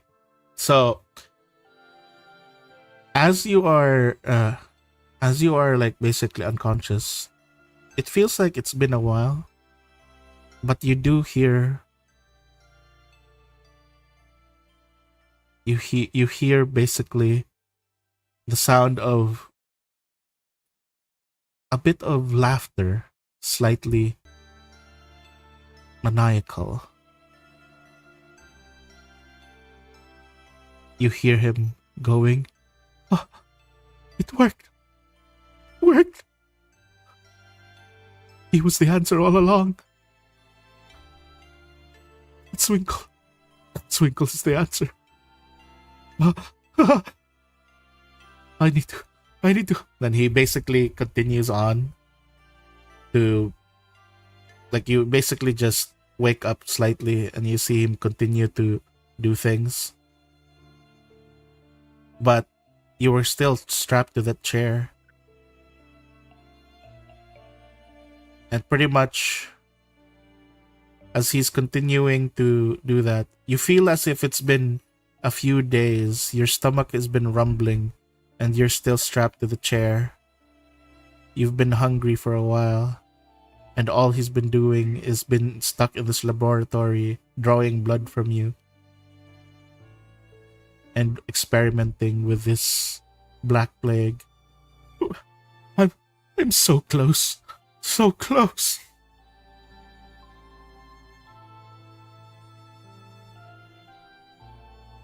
You can basically see that the smoke coming from the apparatus this whole time has been going outside of the window.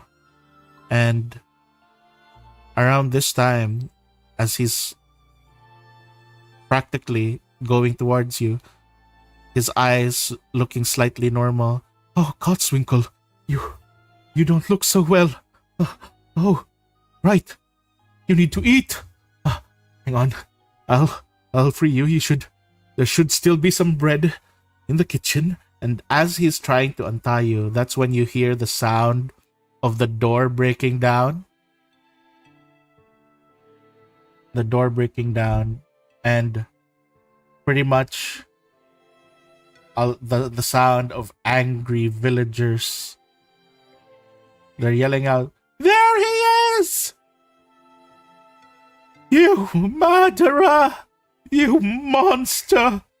What foul things have you been doing here? The smoke coming out from your laboratory has killed so many of the people in the village. No, you don't understand. Seize him! Oh my god! He has a kid strapped here! Monster! Monster! When I hear their voices, when I hear Master panicking, all I could think of was I was trying to say mother words, even if I was too weak. You basically, as that's happening, you see him basically quickly trying to remove the restraints from you, even to the point where he grabs one of the restraints and he puts it in his mouth and tries to gnaw it off very hurriedly. As he gnaws it off, you could just hear him scream in pain as the same time that the restraint breaks, his front tooth also snaps and just gets flung away, and he just screams and he just says, "Cotswinkle, have to go, have to run, Cotswinkle. You're the answer to my prayer. You have to run, Cotswinkle. Save yourself." And then he basically just pushes you, and then he runs towards the crowd, yelling out, "Ah!" He's just screaming out, holding like a vial, just whisking it around. As you then see him being pounced on by all these villagers. He's being tied up and he's being dragged out.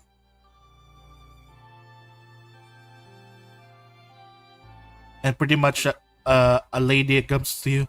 "Are you okay, boy? Did he hurt you?" I try to answer. Where are you taking him? What are you doing to him? And pretty much, as things continue on, you basically see the last time that you see your mentor.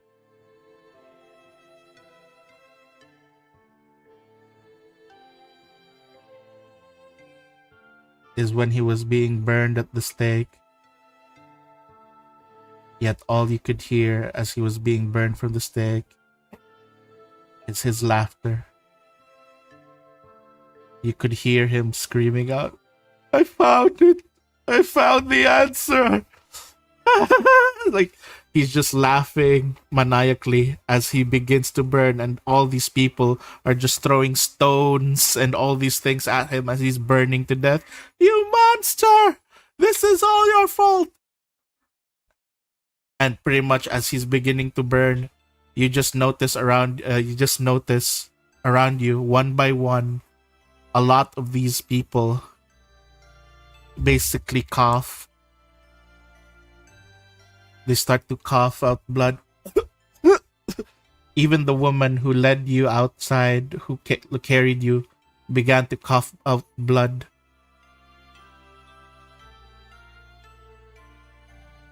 You begin to see, as your mentor is cackling, a lot of almost the entire village is coughing and vomiting, blood coming out from their eyes and ears.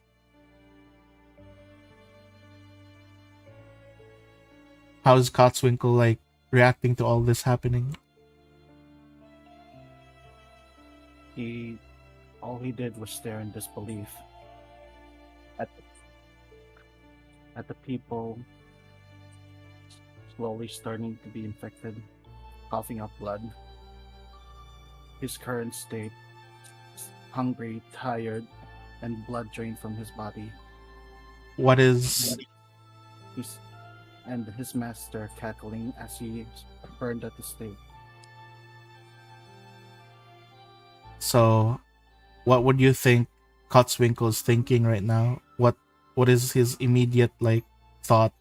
What does he want to happen? What does he want to do right now? What does he wish would happen?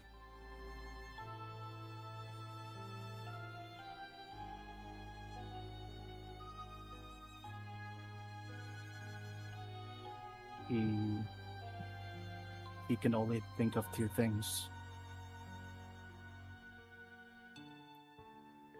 One, he didn't want whatever this virus is to spread outside beyond this town.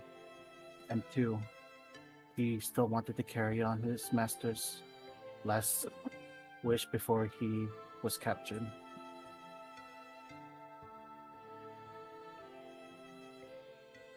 While you're holding that in your heart, you're thinking of basically running away, and but at the same time, you were also thinking of how you don't want all these people to just suddenly die, or like for the disease to spread. So you think hard, you wish hard that none of this would happen, that everything's just so confusing, you're just so overwhelmed, you just wished for time to stop. You immediately then notice this small thing, this small trinket that the priest that you saved gave you as thanks in your pocket begin to glow. It continues to glow into a very bright light, encompassing the entirety of the town. And pretty much as it glows, you turn around. After the glow, you immediately notice Brass. Oh, sorry. Yeah, sorry. I thought you were cutting off for bits and pieces there. Okay. Did you hear the earlier parts? Okay. So, as you turn around, you immediately see, after the flash, what appears to be the town. But everyone, even your master at the stake, has turned to brass. Even the flames that were flickering have turned to brass floating in the air. The stones that were tossed towards your master turned to brass floating in stasis. The entirety of the town, other than yourself, have turned to brass. You then see, you look at this stone statue, this stone trinket that was in your hand, and you see that it has cracked and is no longer glowing.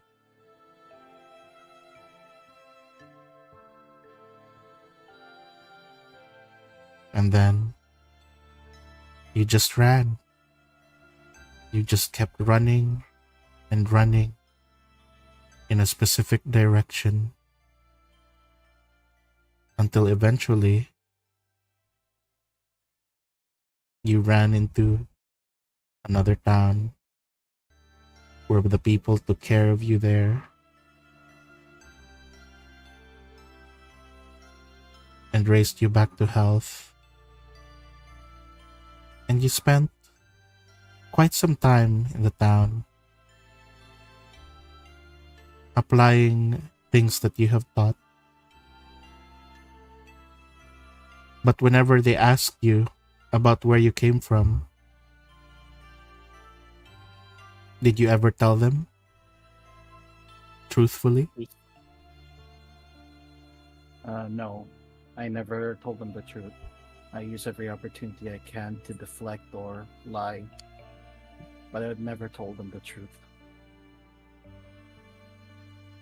And so, that was how you began. Hey, all right, there we go. That's Katsuhiko's part. Hey. Hooray. Oh. The lore drop is crazy. I'm gonna lie, the painting has full of emotions. I can sense the emotion through this painting.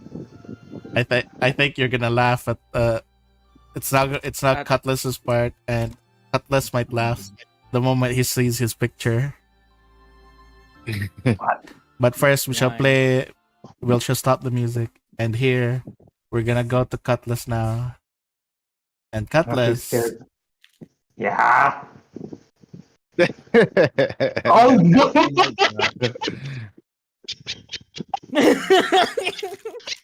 Oh no, we're in a game. No. Cutlass. Yes. Okay. Wait. Okay. So Um, Cutlass, as you drift off, as you drift off to sleep in your very nice toy mansion, alone. Emphasis on alone. Technically, I was. You end up basically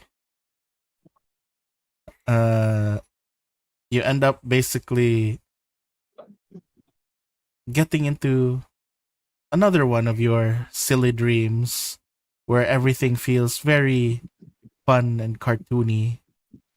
You are going around doing heists with your gang and pretty much just enjoying yourself.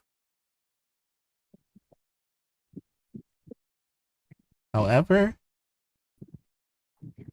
you suddenly find yourself at this weird and colorful place, and it's there that you realize you're full size.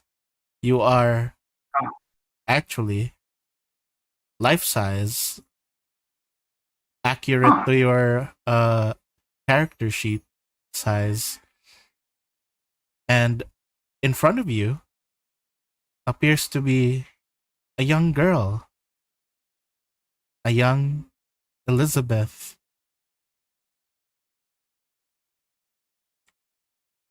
And I shall now play music.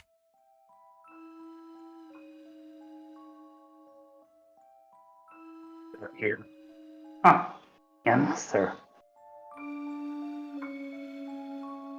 And pretty much she's just like, oh dear, Cutlass. Yeah, what's going on? It seems like the people are in trouble. They're being oppressed by the evil mayor. We have to help them. Yeah, I guess this is the time to jump. I guess this is time for the cactus gun, right? Yeah. Do it. Let's do it, Cutlass. And then she basically like climbs on your shoulder and she's like sitting on your shoulder.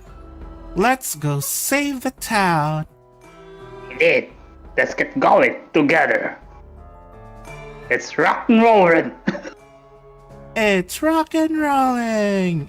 And you basically continue on this whole this whole episode of the show.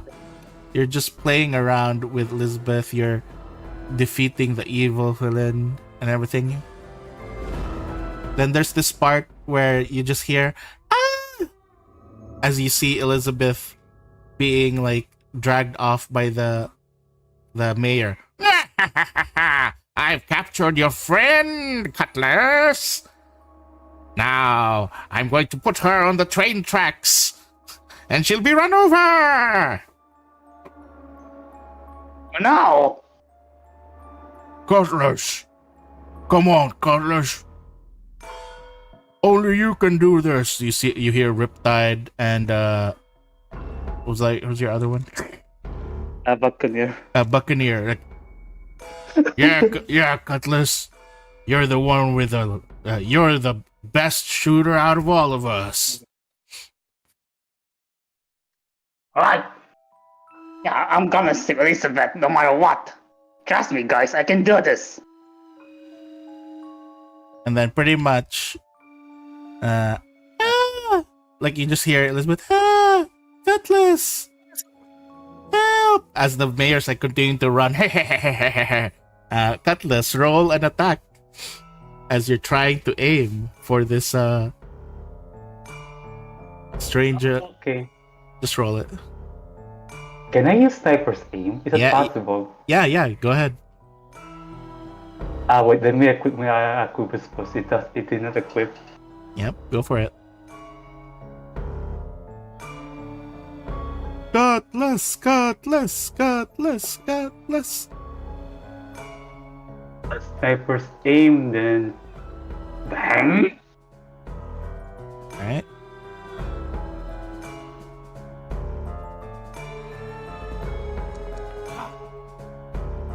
Bang! You shoot and you hit the evil mayor straight in the head. I imagine it's those bottle cork. Yeah, and you just hear like, ah, foiled again. I got you. And Now then give Elizabeth back. And then the mayor just stumbles over, and Elizabeth runs over towards you, runs over towards you. Cutlass, you saved me. And then she just hugs onto you. I'm always saving you. There, Elizabeth. I'm here, remember? And pretty much as like you just hear, yeah, of course you are, Cutlass. You saved me again. Yeah, I will always save you no matter what. But then suddenly, you hear a different voice instead. You hear a familiar and dreadful voice. You hear the voice of a rather very noble woman as she lines her claws around your face. But did you really save her? And then she just basically you look at Elizabeth and she's already transformed into this person. Poor little toy, looking for his master. You say you saved her from all that torment, bringing her back to peace.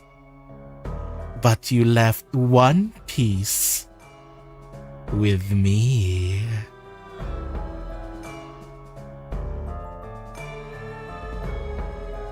And she just basically you basically see her presenting to you her finger, and then as the whole room just kind of shifts and you become small again, and she's now like a giant holding up this finger. As she drops the finger, it just starts to turn into Elizabeth again inside a cage. Did you really save her? All of her? Again and again? No. You abandoned her. You forgot what you were made for. No, should not. I save her. Save her. And then pretty much the voice continues to morph again. How are you saving her when you are so busy? And you just look at the mayor on the ground. His head turns a complete 180 degrees and then begins to get up. As she says, how are you even saving her when you're so busy killing innocent people? It's you. Oh, the monster. Monster? Me? No, Cutlass. You're the monster. Just shooting off everything here and there. You thought that after you saved your poor Elizabeth, that was all it? No. My mother is free, using Elizabeth's finger create more monstrosities like you. Is that really saving Elizabeth? Every monster created with Elizabeth's finger is another to stain her hands full of blood. You didn't save her. You made her. And then the both of them saying at the same time, a monster. At this point, Cutlass kneels down while his hands cover his ears. No, you're wrong. I'm not a monster. I'm not a monster. I saved her. I saved my owner. He saved but part of her. And then pretty much you see pretty much walking towards you a toy Cotswinkle, a toy Shiro, a toy Wisteria, and a toy Dawn. And like a child playing with toys, after you finish saving the damsel, you just forgot about everything else. Then you were going around having fun with all these people that you don't even know. Meanwhile, poor Elizabeth's soul continues to burn in the furnace as Mother makes her dolls.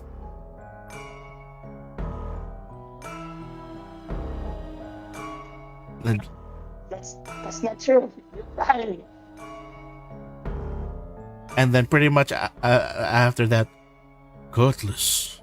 Wow, you just see Riptide and the Buccaneer slowly, like, as they're like off in the distance. Why did you forget about us? You see them slowly break apart as some sort of like unknown dark monster is coming by, overlooming what looks to be the Toy Kingdom. You see the Toy Cotswinkle, Toy Shiro, Toy Wisteria, and Toy Dawn attacking the other toys, breaking them apart. Their soul basically getting ripped off from their toy bodies as these souls that are part of Elizabeth go back to Elizabeth's caged body. Have you even checked up on your friends? The people that your dear Elizabeth cared for.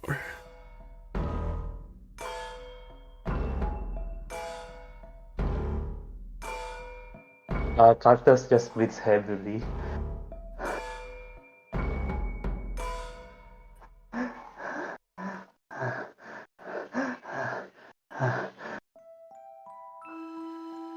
Face it, Cutlass. In the show, then pretty much you see another person appear from the like from the shadows.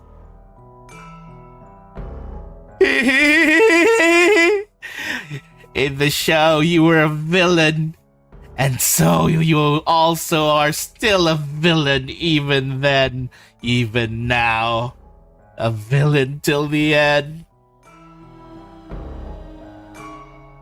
No, I'll make things this right.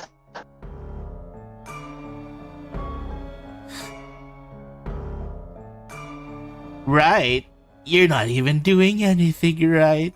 How many times did you shoot Wisteria and then you just see the Wisteria doll getting shot multiple times and breaking apart?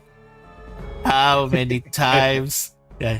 How many times have you scared the poor dog? And you just see Shiro huddling up in the corner. Like, all you've been using them for is just as a ride. And then you just see Cotswinkle, Dawn, and even like the chicken, they all they have saddles and stuff.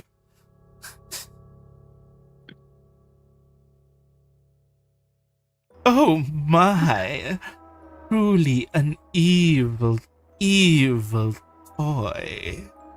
Wow. What's happening?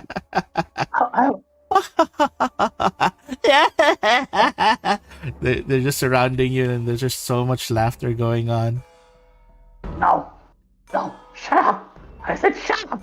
I said shut up! I'll just pull up my sniper and just rapidly fire at Tuyap as much as possible. As you start shooting around, you suddenly like everything basically goes dark, everything goes black, and then you just see Cutlass. Why did you shoot me? And then you just see Wisteria reaching out with her hands towards you. And then she just like drops to the ground. Oh, I didn't mean to. Wisteria! And then you just like, as you run towards Wisteria, you just see Shiro from behind you. Cutlass, why? I thought you were good. No, Zero, you can heal Wisteria. Help me here.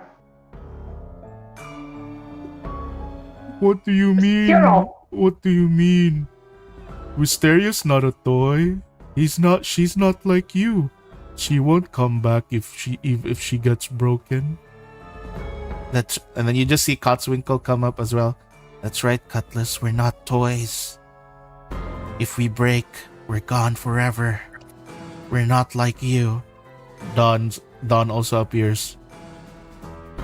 Unlike you, we only have one life to live, Cutlass.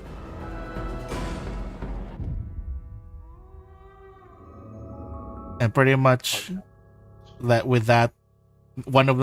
you just hear the sound of gunshots. You just see your gun firing by itself. As one by one, Cotswinkle, Shiro, and Dawn also go down.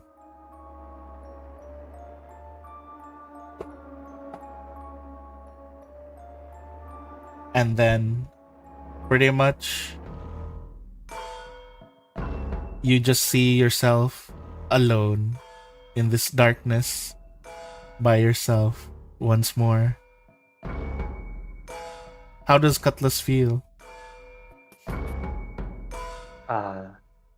Cutlass felt a heavy guilty on his face, on his mind. Like, did she really save her owner? Did he really save his owner? Did he did the right thing? Something like confused, dread, miserable. Miserable is the keyword for this scene. So Cutlass in the darkness, all alone, just huddled up and hugged himself and curled down on the void and begin to sob quietly, yet there are no tears coming out of his eyes. As you're like basically like lying down there, you hear a faint voice. Cutlass.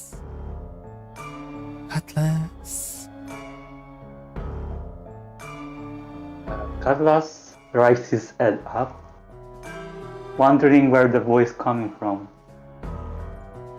As you rise up, you see pretty much Elizabeth, the elderly Elizabeth. Elizabeth. And she basically picks you up, you in your toy form, just holding you in the palms of her hands. You basically notice one of her pinkies is missing.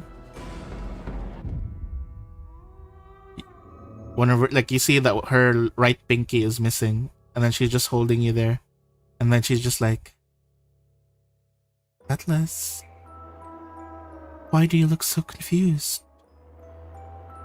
Why do you look so scared? I don't know. Did I do the right thing? I mean, I don't understand. I don't understand why why was I given a life at the first place? Should I really be existing? Did I really save you? Did I disappoint my team, my crew, Hero, Dawn, Mysteria, and Coswinkle? I She, don't know what to do. she basically looks at you and then she's like, Atlas, listen. Do you hear that?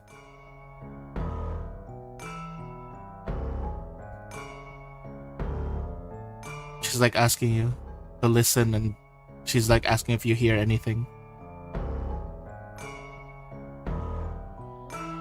Wait. Yeah, No, I don't exactly. hear anything. Exactly, Cutlass. No one's telling you that. All these things, they're running through your mind. It's just things that you're worried about, anxious about.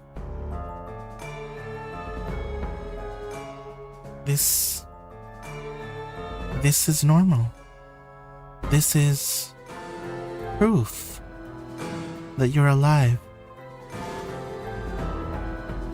Being able to worry, being able to wonder whether you did the right thing or not,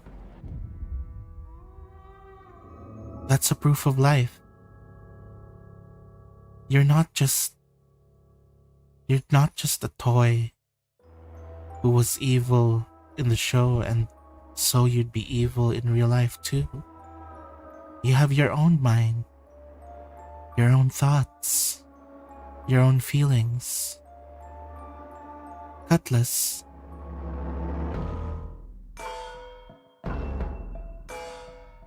She basically then like seems to be surrounded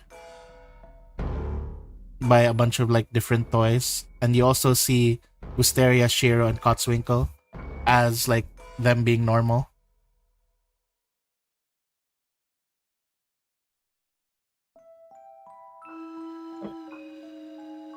Are the toys of the kingdom important to you? Yes, of course. Are these new friends that you've made also important to you? Of course, that is very more important to me as well. I mean, they are with me in the times of alone, and I like that. Yes. Then you have your answer then, right? Yes. I think I have an answer for that. She just smiles. And then pretty much as she smiles, she just like basically walks away. And then she just says, as she's walking away, you can see that her finger is still missing, and you can see that there's now blood on her hands. And then she's just like basically saying, Atlas, you don't need to worry about me. I can handle myself. But pretty much, I know in the end, you'll save me again, right? She says as she smiles. This time Well, she's of back course to it- being a little girl again. Well, of course, my dear Elizabeth. I'm always a hero for you. I will always save you. That's right. My Cutlass is a savior. And then she just smiles and like, save your friends, Cutlass. Save your family. You can do anything that you put your heart into. And then she just begins to disappear, and everything continues to fade. And you just feel like you just see Kotzwinkle, Shiro, and Wisteria behind you. But you then see the Kingdom of Toys, as well as Riptide and Buccaneer, slowly getting pulled away in the distance. And as they're basically going towards the distance, you basically see the Kingdom of Toys slowly begin to burn.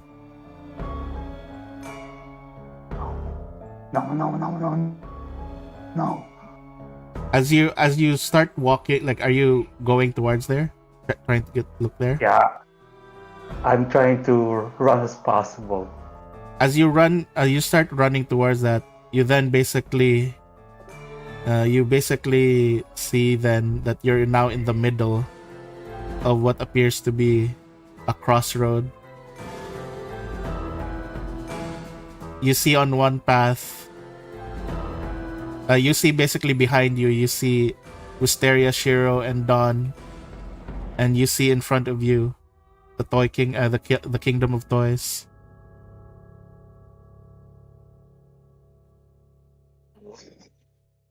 This is a choice. Is it? Wow.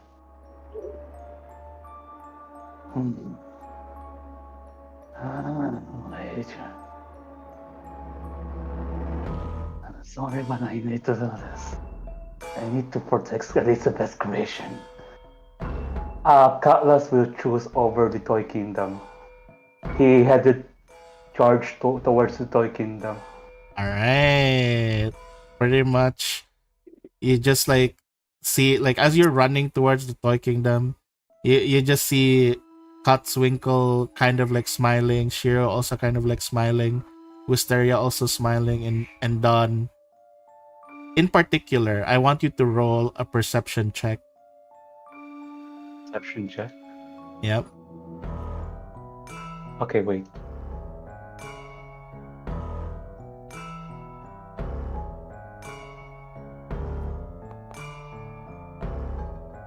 In particular, as you're running towards the Toy Kingdom, you take a look back. You see Kotzwinkle smiling, Shiro smiling, Wisteria smiling. They're all waving towards you. However, you see Dawn. He's not smiling and he's not waving towards you. He's actually walking the other way, also away from Wisteria, Shiro, and Kotzwinkle. And you can just kind of like see as if he has strings. He has strings that are attached to him. It's just something that you see there at that point. Then as you keep running, you see some other different things happening. As Dawn basically leaves, you also see Wisteria kind of like peeling off, and then just a skeleton just drops onto the ground. You see Shiro just kind of like disappearing into light, and you just see Kotzwinkle just basically start coughing and collapsing.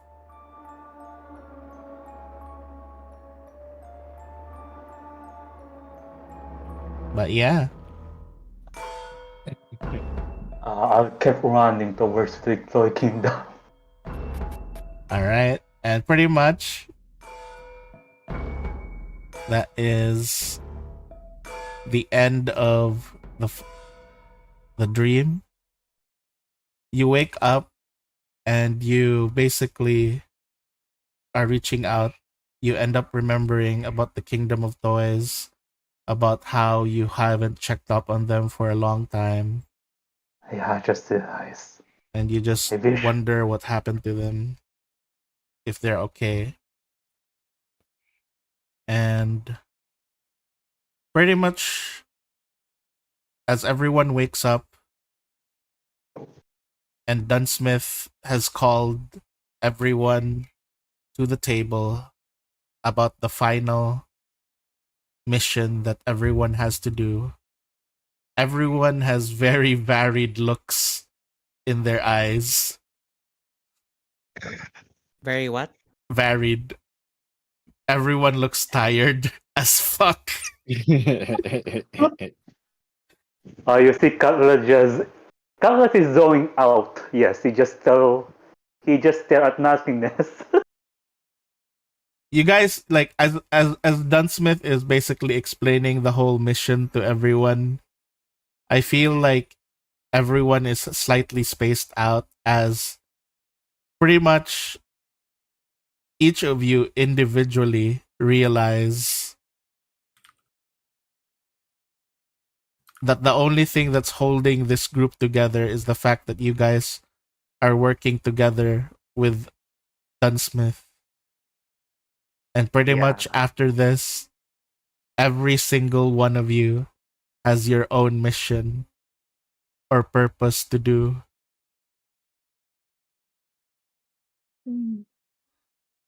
And yeah, this is basically kind of like the crossroads of the Outlaws. Ah, there you depress a dog.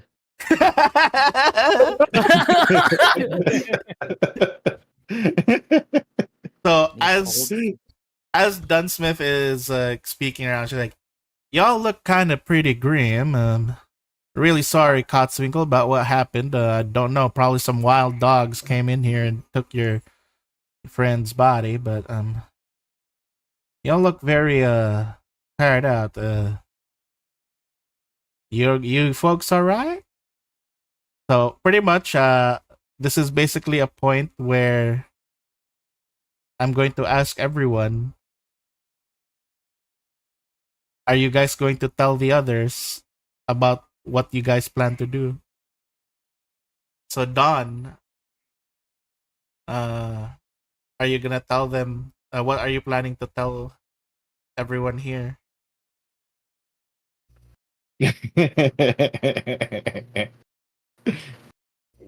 Are you planning on Well- like just like after this? Because this is basically Dunsmith did mention this is the very last mission that you guys need to undertake, and after all this, I'm going to pay you all off, and you guys would be free to go. Where you guys all headed out after this? Oh, back to Chansha. oh, that perks Cheryl's ear. Cutlass looks over at, and she looks at Cutlass and Cotswinkle. And you two? Me, I'll still stick around in Alkenstar. Well, yeah, you are Shield Marshal after all. Well, kind of. I might go to a very important place of mine after this. Oh, all right. What about you, Cotswinkle? I mean, you seem to have cozied up in our lab here with the other alchemists. I have. It's just there's still so much research I have to do, so I'm going to stay in Alkenstar for a while. All right. That's very good to hear. Could use more. Could use more. People good with medicine and stuff like you around here, Cotswinkle. Considering we lost a lot of them back then. But yeah.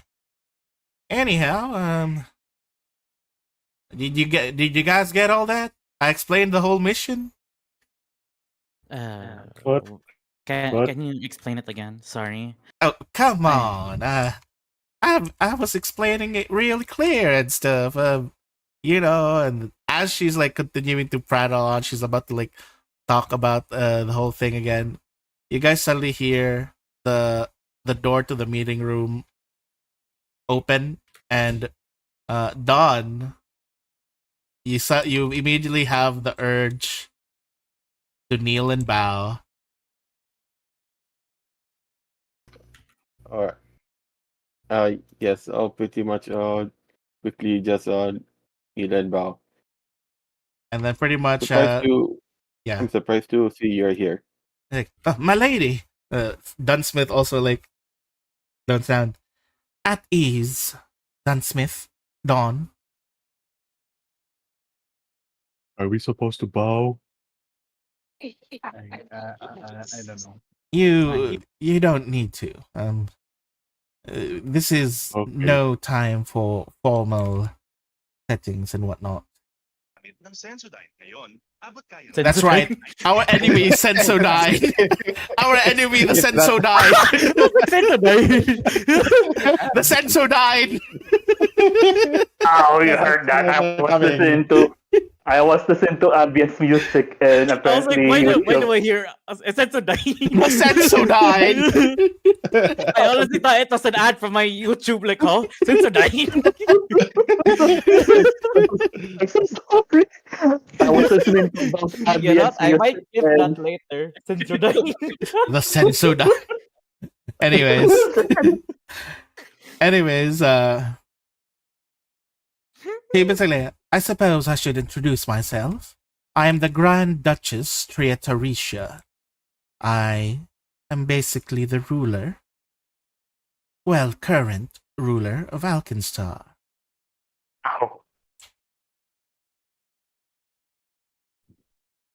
Agent Dunsmith has kept me appraised of your efforts regarding the Pyronite situation. I'd had hoped that the trail might have ended with Mugland, but it seems Deputy Lovelace is still at large with the Pyronite formula, along with two new faces, wizards from Geb and Nex named Passus and Ibrium, respectively. Obviously, the implications of this discovery are dire. I'm gonna copy it here in the chat as well, so you guys can see what she's saying. Subtitles. Subtitles. Pyronite. Use subtitles.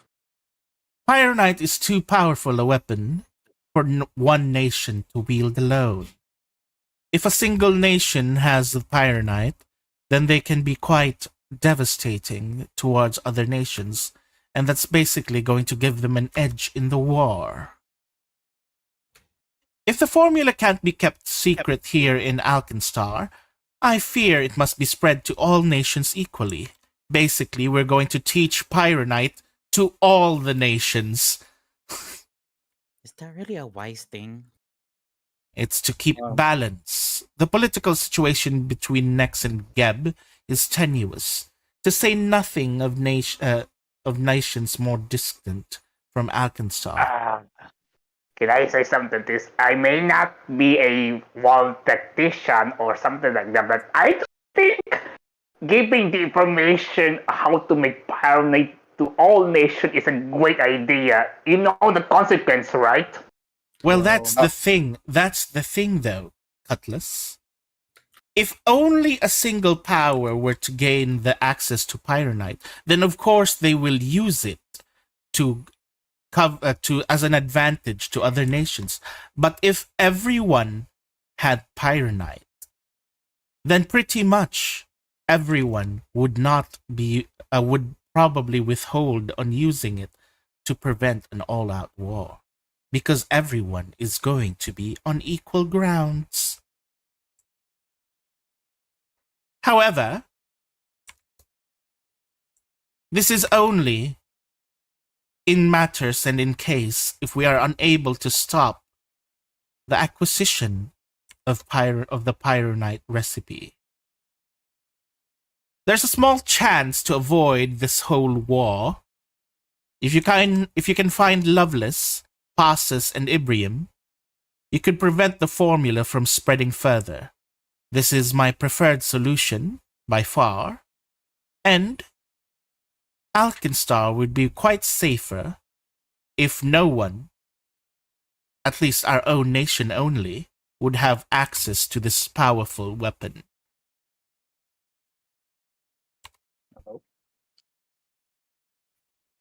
Hello. Testing. Yeah? Yeah, do you... Yeah. Sorry, I get. I'm not sure if it's on my end, but it kind of sounded like you cut off on some bits. Alright. Oh, no, I'm kidding. Now I'm copying here. Here you go. Hey, I'm gonna copy paste it so you can get there. So basically, I'm asking you to capture Loveless passes in Ibrium and prevent the leaking of pyronite, of the pyronite recipe, to prevent the war from happening.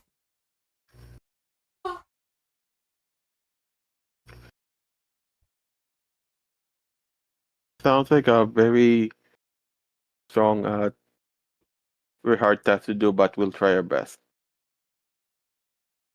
All right then.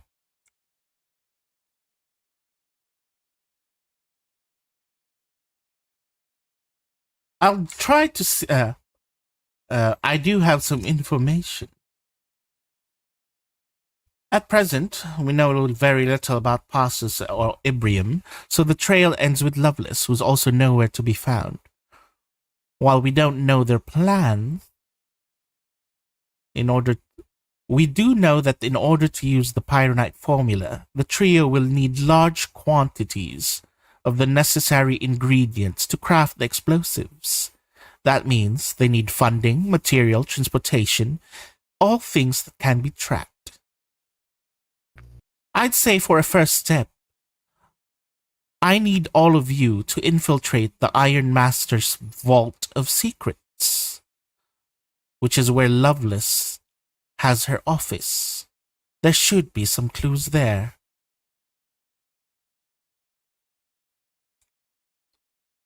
And, before you need ask, besides saving Alkenstar from an international disaster, if you are able to help us with this, you will not only gain reputation, but I will personally ensure that you are rewarded with whatever you want that I can provide. Whatever request that you need.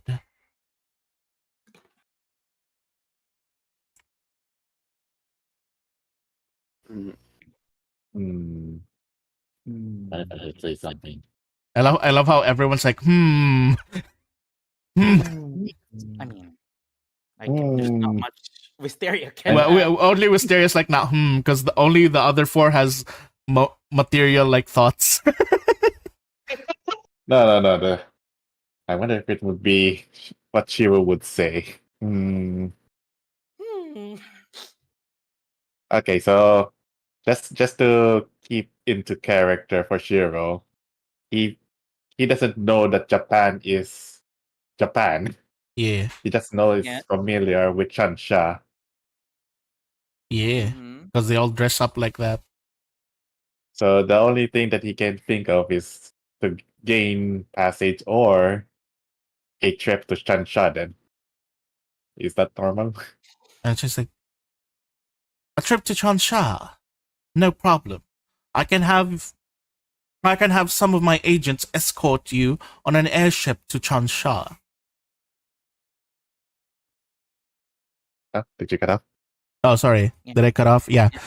Yeah. I can have my agents escort you on a trip to Chansha Can you, on one of our airships. will you allow a chicken with it? Will you allow a Cockatrice. would you Whatever would you your allow me to request, take up cockatrice? whatever your request, as long as it's something that I can do and will not affect the people of Alkenstar, I can do it for you. Ow. Okay. That's all I ask. He's still depressed. He's putting his head on the table, slump. And what about the four of you? There's. Well, Let's ask with Dawn Well- first. What about you, Dawn? How would you like to be rewarded? well, I'm a pretty simple man, but given I rode the airship once, I kinda wanted to get one. A personal airship. Yes. I can arrange that. And I do trust you, Dawn. You are one of my finest agents.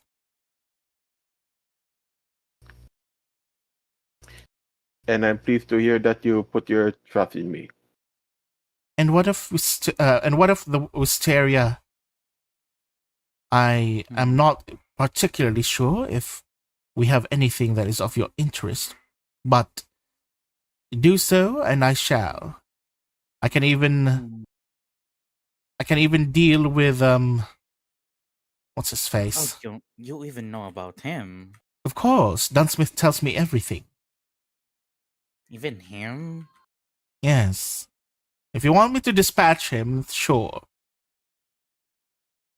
If you can, but what I really want is, I guess I need to go back to Chansha after this. To Chansha as Oh. well. A You rather too, interesting Victoria? thing. Rather interesting thing in regards to Chansha. I've heard some very interesting things happening over at Chansha about a specific Baron Lord who has been rather busy with things over there. It seems like he wishes to occupy a certain area there. And I heard that one of the Zerchrist brothers is also headed to Chansha.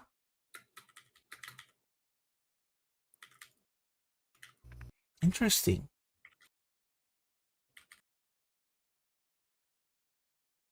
Looks at Cutlass out of character. Yes? What? What about you, Cutlass? Oh, What would you need? can you... Is it possible to allocate a town of people like me to a safer and more developed nation as much as possible? You wish to ask for sanctuary towards another nation.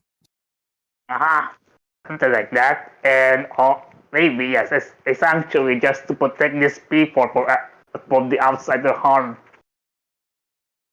I don't understand the specifics, but I will do what I can. It's simple. Basically, my fellow people like me, Puppets. small toys, Puppets. something like that. Alright. Although there's still a problem with the current Alkenstar pretty much law, which pretty much we don't allow magical creatures in the city. That is true, though I can probably establish some deals with Nex to find a place within their area or somewhere close that you may be able to reside in. Does that suit your wishes? As long as the people from the Elizabeth Stone Kingdom is safe, yeah, let's go with that. Elizabeth. That sounds familiar. We'll have it arranged, one way or the other. And what about you? Kotzwinkle. Is it?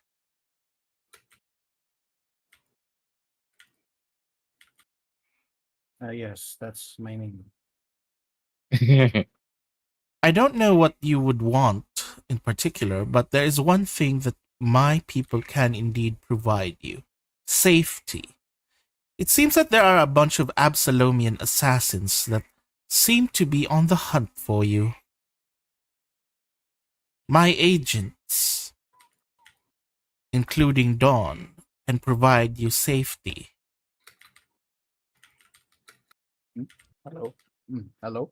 Oh, did I cut off again?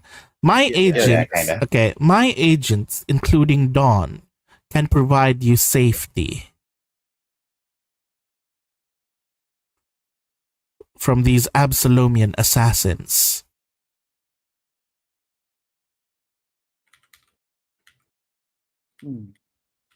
That would be a big help, but I guess it's more selfish for me to ask, but I still have my priorities and could ask for more. Is it funding for your research? Yes. Have you ever heard of a place called Grosam? The lost town of Gosam? The one that's currently in stasis? Yes. What about Gosam?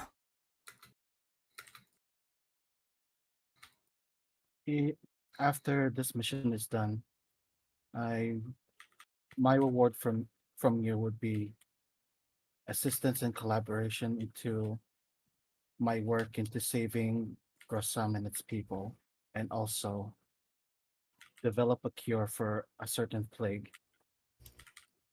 Develop a cure for certain... Yes, Hmm... I'm I'm going to confess it now, since this is going to be the last time we'll see each other. I think I know why those assassins are after me. Oh? What would that It, be? it's more of an educated guess, but my research is the cure for the Black Plague. Why The would there be... cure? Why would there be assassins sent to get rid of a cure for a plague? Originally, this Black Plague only affected Isoki, but somehow my master was able to incubate the cure and now developed a strain that would kill every single living being except Isoki.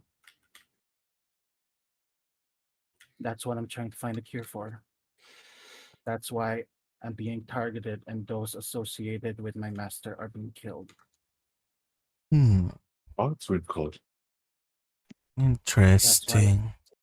that's why I need all the help I can get if I were to stop this plague and also save my town. That seems to be a very important matter. Very well. If you are able to assist me with this, then you have the full support of Alkenstar behind your research and your protection. Thank you. I'll That's all I can ask. personally I will personally assign Dawn here, my best agent, to be your personal guard. If he so agrees with that. I'll I'll agree to it. For the city. And then she basically nods. And perhaps that airship might be a handy place for you to work as well, should you need to escape the city.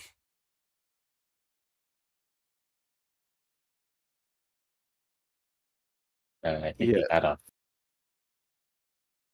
Well, anyhow, I've already discussed everything I can. I wish you luck all on your mission. Toodles. She puts on her like Wait. 10. She puts on her 10-foot gallon hat. Yoing. 10-foot gallon hat. What does that Oh, look sorry, like? 10-gallon hat. It's like just a very long hat, longer than mine. Oh, Dog is that Dimmadome. from hat. the Lady Demeter's hat? No, Is it it's is a it Dog gallon hat. Dimmadome? It's a gallon hat, like the one I'm wearing on stream, like this one. Ah, Like, yeah, Doug Dimmadome Oh. kind of like hat, but imagine like Oh. this, but Oh. times 3. It's like a cowboy. Yeah, but very Yeah. tall. A top hat, basically, I think. Doug Dimmadome. Doug Dimmadome. Honorary Dimmadome. After she leaves, I tell Cotswinkle something. You know, is it me or her hat is exaggerated tall? I like her hat. All right. Cotswinkle. yeah, something Remember wrong. remember you shared that the evidences of what's his name's death again? Bing. Yeah, Bing. Remember the clues you found of how Bing died? Yes. And that you suspected it's a big. Well, no, it was. Wait, was it a big Isoki? Was it or just a white? Yeah, big Isoki. You didn't know about like colored. You do know that white hair was involved. Oh wait, Uh, Bing is the alchemist. yeah, No, the one that's dead. No, the Yeah. one Bing was the victim, and the suspect is Giant Isoki, with Oh wait, possibly no, no, wait, hold on. Bing is the one. Is that the one that we that we Yes. pummeled to submission? Wait. no. What? No, it's the one. I think it's the one that got killed by I know the one we found on the street, right? You guys found him in the street. I think I remember the first time you met, you almost choked him to death. But yeah, you did try to choke him Yeah, to it's death before. so it is the rat that we almost choked him to death. Yes. Yes. Is it the one that Dawn ate? Yes, it's the one that Don ate. Off I don't know. character I'm for trying you to think. guys. I'm trying to figure out who's like Bing and Bob, right? Bing. No, that's Beep beep. Bip and Bop. Oh, Bip. Yeah. Bip. Okay. Bip and Bop are Okay, different. okay. I thought she was eating a live person. You guys actually see Bip and Bop. They're well dressed right now and they're cleaning up in the tavern. They're helping with the tavern. I thought it was something else. I thought he ate one of them. No. Oh, I thought he was eating one of them. No, he ate the other that black rat, the one that Totswinkle knew. Okay. Oh Lord. But yeah, continue Wisteria and Cotswinkle with your discussion. As I was saying, last night I went out and I may have spotted a big Isoki on the rooftops. Mm. Let me say this: do not look into its face. All right. I won't. Or something bad might happen. All I can say is there's a dark entity around her. Wait, did I find out it was a her? Yeah, you pretty much could see with her very obvious sexy breastplated Okay. armor. Okay, yeah.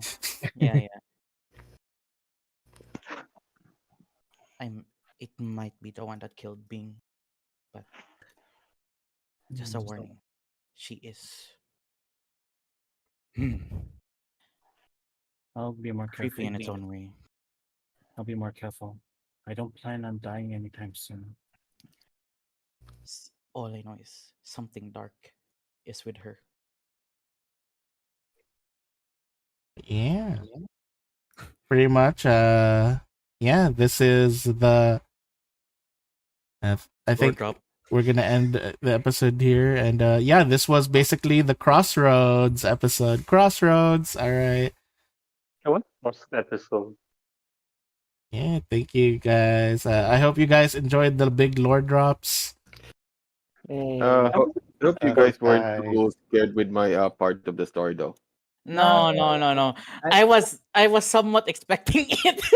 I love everyone's story had like a different flavor actually in my head. Like everyone felt different. Oh, how come? Let's say Wisteria's was very solemn, very like, you know, moving on, passing on, sad. Shiro's was tragic. Shiro's was tragic. Dawn's was kind of like descending into madness. Cotswinkle was basically dramatic. and then dramatic. And then Cutlass was basically like psycho trauma. Traumatic. Traumatizing the toy. But yeah. I'm now I thought I can break both physically and mentally now. I would think this is basically the point where everyone realized that after all this they have their own adventures to go on to. Yep. That there's no glue that binds us together. Yeah, there is no glue in this party. Well, except for Shiro and Wisteria. Well, Shiro and Wisteria just happen to be headed in the same direction. I mean, can I say something? Yeah, go ahead. Yeah. What music did you use on the Cactus part? I kind of like it. The music for Cutlass, I Mm. believe it is. Let me look it up. The music I was using for Cutlass, it was. It's the Death Waltz from Little Nightmares. The game Little Oh, Nightmares. now, yeah, it sounds familiar. So it's from Little Nightmares. I just realized. Yeah, yeah. The one for let's see, let me read everyone's.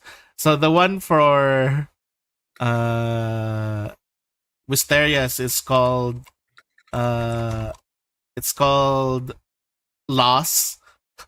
It's called Loss from I Am Setsuna. Ironic. It's also Ironic. it's a game about moving on. And the one from the one for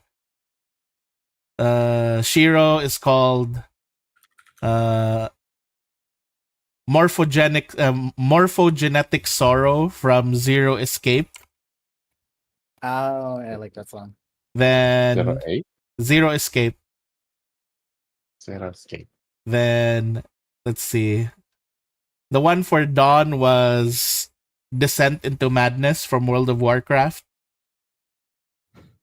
Then who else? Then the one for let's see. Yeah, and the one for oh wait. Morphogenetic sorrow is the one for Totswinkle, and the one for Monchi for Shiro is Nostalgic Scenery, both from Zero Escape. Hey, Scenery. Yeah, I just realized now. After this last mission, we are going to our own adventures. Yeah.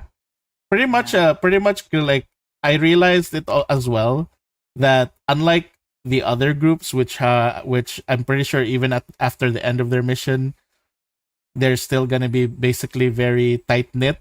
The Outlaws is the most varied group. yeah, we're kind of not mostly disjointed. We We're all only just randomly got together because of what was it again? money. No, Dunsmith. Well, I didn't really need money in the first place. You guys just got recruited randomly. Honestly, Yeah. I just joined because I was bored. What is your job to look after two strange creatures? I, as I was saying, no, that wasn't my main thing, but like, He was here for because he was bored. yeah. Also, do I still have the three stars on my head? Ever since we got together, yeah, no, that was my other mission now. Interesting group. But yeah, regarding Shiro and Wisteria, personally, Wisteria has taken a liking to Shiro. Well, now you have a dog and a chicken on your next adventure. Me? And is yeah, also you, but more like more concerned that I don't exactly know what to do with Shiro's situation. Basically, like out of the whole group, I feel like the most tight knit are the three idiots in the middle. Yeah, it's true. Actually, no. The three idiots in the middle are the most tight knit. But the only thing is that Cutlass has also a bunch of missions that he still has to do. Yeah, I need to go check the toy kingdom. Check the Toy I mean- Kingdom, and then there's still the issue with Elizabeth's finger. Finger, yes. I mean, where's the toy kingdom between Chansha? Well, that's depending, because who knows? Who knows? Maybe that's just like along the way, like after. Also, Yeah. here's the thing though, Shiro. This is on my backstory. The toy kingdom is in a used place. No one knows where the toy kingdom is. Only the other toys have a homing sense towards it. It's in Store. a toy box. The only entrance is in a toy box. I will give like basically at the end of this at the end of the Outlaws story, I'm gonna give basically an kind of like an epilogue scene for everyone of where their characters are headed or the new adventures that they're gonna have. I do genuinely want to help. I do genuinely want to help Shiro with this dilemma. Yeah. I want to Wisteria. I mean, I can't exactly help you now. What Katsunko? I didn't really expect that we ended this soon. You guys are basically no, you guys haven't ended yet, but you are on the last mission. So I'm just We're on the last chapter. So fast. We're on chapter 4 in Baldur's Gate. no, you're on the last book, not the last chapter. You're on the first chapter of the last book. Oh, first Oh. chapter of the last book. Oh, Yeah, but basically, pretty much, it's just like a realization for the party that everyone's gonna go separate ways after the adventure. Yeah, and we kind of barely know each other. Yep, I mean, and yeah. Yeah, we haven't. everyone has different goals, and the three idiots. I'd say Dawn and Cotswinkle have bigger goals. Cutlass as well has a bigger goal as well. Even Wisteria and Shiro technically have their own goals, which are separate. It's just that they also kind of like align in a way. So we'll see. We'll see what happens in the end. Who knows? Maybe by some miracle, everyone's gonna be like, "Oh, we're gonna all work together and just figure everything out." Meanwhile, Don saying that while his mouth is just like bloody. Yeah, we're all gonna figure things out, guys. Oh man, Dawn is gonna be interesting for sure. I'm pretty sure. I would say the one. I'd say pretty much everyone is leaving a big impact onto like the world. So yeah, everyone has like Totswinkle has the whole scenario out for him. Dawn is doing some actions that is gonna lead to some stuff that I'm scared of. Yeah, and we're literally gonna be working together. Just I mean, you gotta think about it. Dawn is listening to Lamashtu, and Lamashtu is trapped. We might see a certain blonde knight again. oh no. Oh no. Not Tankil. Long night. Eldam. Hey, he's guarding the wall. He's guarding the wall that's keeping Lamashtu trapped. So who knows? We'll see. I wonder what we are leaving this campaign. A multiple hedge. I'm actually very curious on where everyone's character is gonna head up afterwards after this thing. It's kind of funny where the most interesting, the most plot-wise characters got involved in a simple heist routine.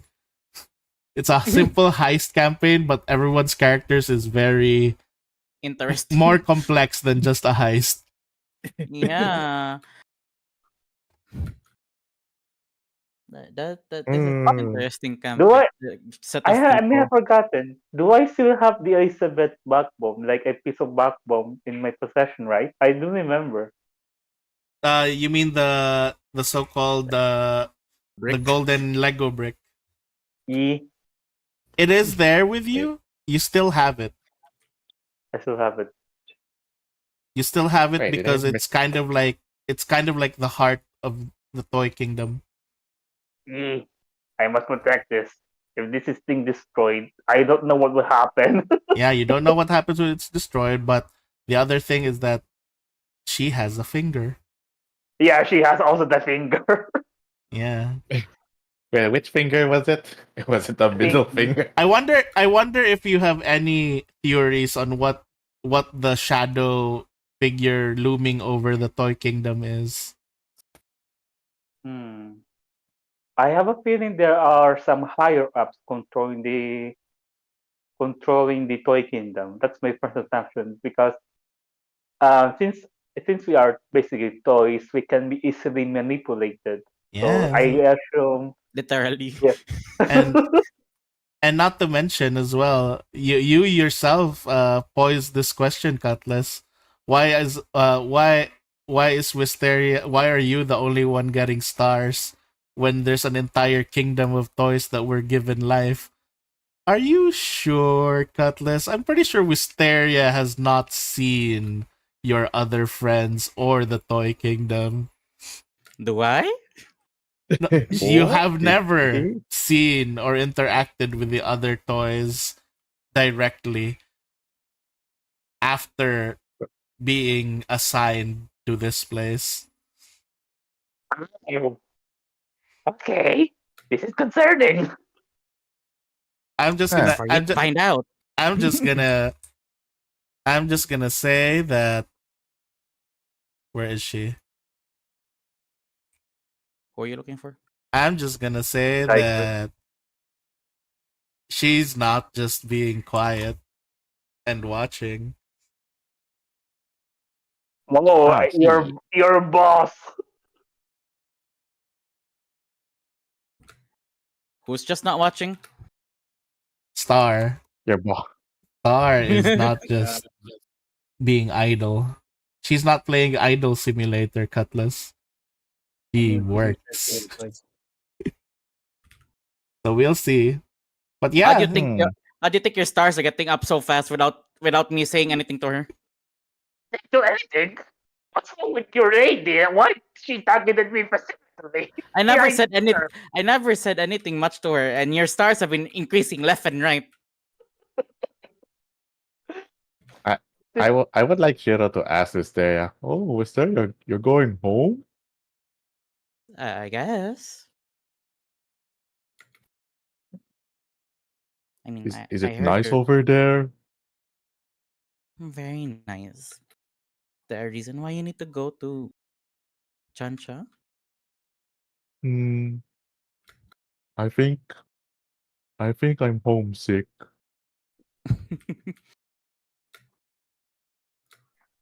And at this point, Shiro is probably like questioning himself if did he actually die? doesn't know. He's not sure.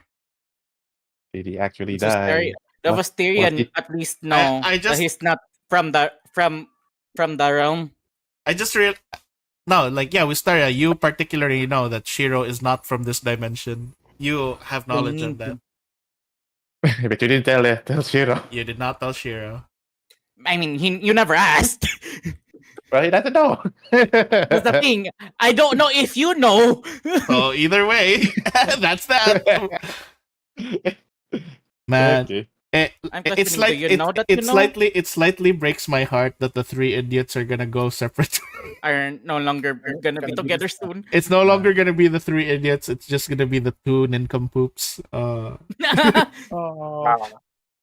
Well, we'll have to transfer Cutlass's soul into Strider.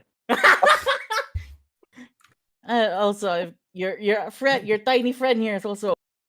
But yeah, I'm gonna preface this by the way, guys. So Mm-hmm. whenever like when the campaign does end, that doesn't mean it's gonna be the end of your characters. You're still free to use them in other campaigns or anything that you guys want to, like, you know. Ah, okay. And I will be doing like what I'm doing for the Crimson Drakes. I will be doing one shots for them to give them some more stories where they're gonna be the central focus. Where you get to see them as NPCs and stuff. Yeah, I want to see one shot of the one where for Kotzwinkle's experiment. I mean, the cure. Wait, so There's definitely gonna be a one shot for Cutlass's Toy Kingdom. Yes, that one. It's gonna be an all toy party. Only toys. Yeah. Only toys. Only toys. interesting. Wait, Imagine there's so a toy that reminds Cutlass of a certain someone. Cutlass will be an NPC during that one shot. It depends. It depends on the situation. We shall see. Are you? Wait, has anyone ever played around in Chansha? Played around What? in Chansha. Looks at the season of campaign. Ghost Group. Looks at the Oh. season of Ghost Group. They're literally from Chansha. Oh, They, that's but- Chansha. Okay. they're in Chansha, Yeah. but the funny thing is they're in Chansha, but they're in the past. They're in the past. Yeah, in the past, yes. They're not They currently are around in Yeah. present day. They They're don't. not the they current are era. present. They're not here. Well, No. yeah, like literally, I took one of their cutscenes was me taking Sakura from Jeez. whose memory was that? From from Silver. Silver, yeah. This is Wait, you quite kidnapped exciting. Like, you kidnapped No. Sakura. No. She died already, and I took her to the I like it. Whenever Ah. whenever I bring up Sakura, I'm always being like slapped around by Wisteria and Siegfried. They both like why that because it's connected somehow. And then whenever I talk about the rats, both Kotzwinkle, I get choked by Kotzwinkle and Zwei. Like why? What's happening here? yeah the what you call those again? What's their last name again? The Barklights are interesting in its own way. The Barklight family, hell yeah. So we have the Barklight family there, where their story somehow intertwines with Kotzwinkle's story. We have Wisteria intertwining with the story of Season of Ghosts. We have Dawn. Now we know that he has somewhat of an intertwined story with the Crimson Drakes. Oh. Yeah, it's pretty interesting now. Yeah. So, what about Shiro and Cutlass? Where are their stories intertwining with? I am wondering where we're gonna go. Because Cutlass literally has a big bad, which is the Zerchrist family. And technically it's Wow. intertwined with the Misfits because the Zerchrists are also there. The Misfits are also something. to do Shiro with the- Shiro is a lot of isekai stuff, so he's very intertwined with the isekai group that's gonna happen. Wait, it hasn't happened yet. Hasn't Is happened there a yet. new campaign? Thank you. It's the campaign that I'm planning with the people who are basically gonna play their D&D characters here in Pathfinder. Hecky. Yeah. Yay!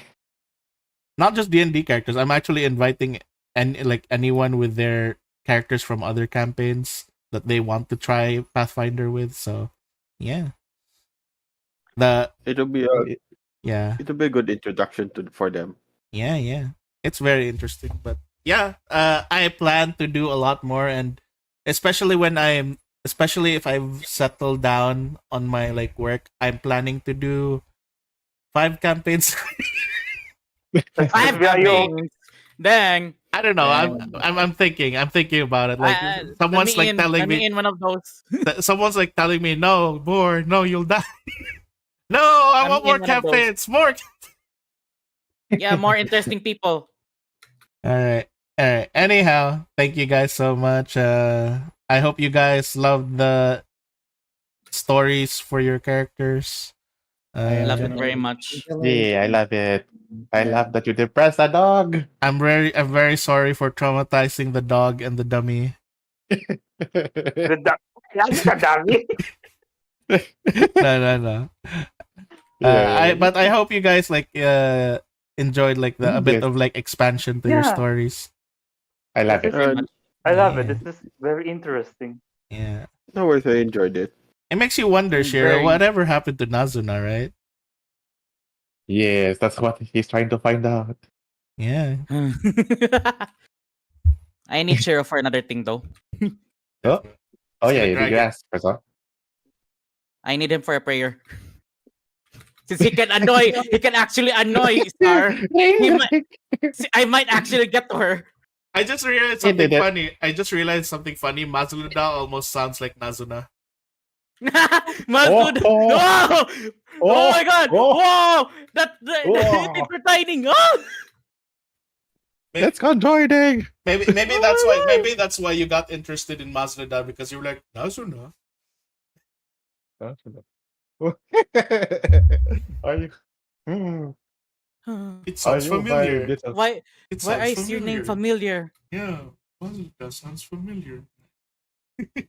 like someone I know. Yeah, but Why not? Shiro, you now basically at this point you already remember Nazuna. Wait, to be honest, Yes.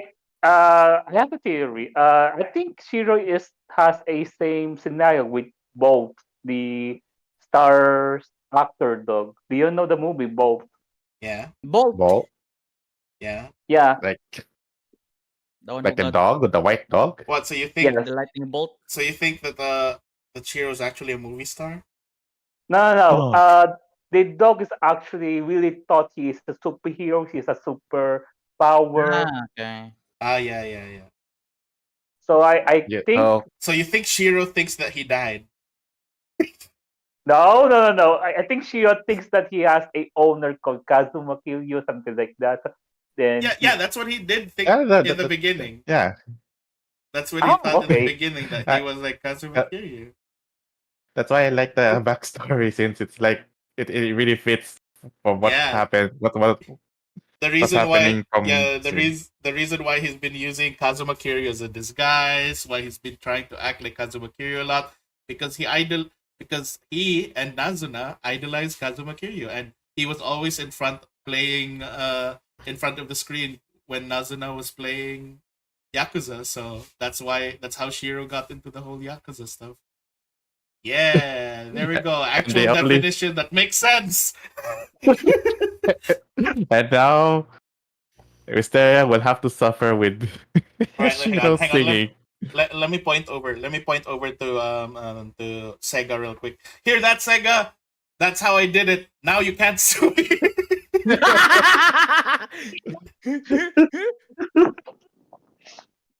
And this is uh, let me show this. And this is what he sings when they're going to Chansha. start singing the melody. Don't worry. Geodag. Don't worry. Mysterious used to like a child. No, like a child that they wanted. I like to make it the lore that they kept replaying the same karaoke song in hard mode and they just can't finish it. I'm looking. I'm looking at your biography page right now in the Yeah. in the sheet. I just see the word retcon, retcon, retcon.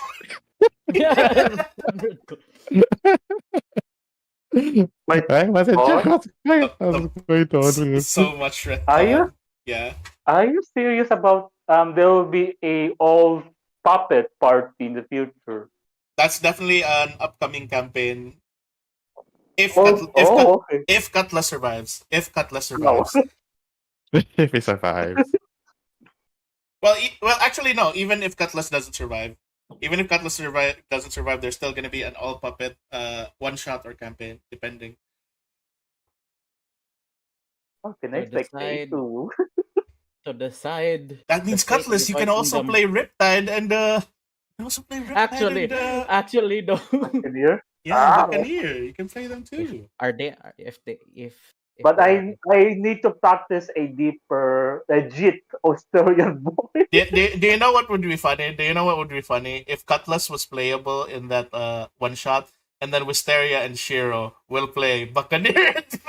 the three idiots of reunited The again. three idiots return, Alright, we're back, baby. We're back. and then funny enough, they still play the same. We're still the same person. Do we see familiar to you? Now, wait, why do you like that? And then you just suddenly have a scene where like Riptide just like starts choking you.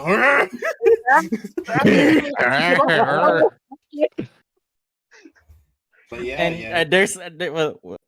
then there's one scene of just being bitten. But yeah, thank you guys. Yeah. Thank That you, was thank great. you. That was great. Yeah, also thank you, Okay. Boris. You really did a good job in this campaign. I love it. Yeah. If you guys Really enjoy if you guys have any comments or like stuff that you guys want to discuss with me in terms of story, feel free to talk to me or like ask about it or anything like that. All right. Thank you Okay. guys. Bye-bye. Bye Thank you. bye. Goodbye. Bye-bye.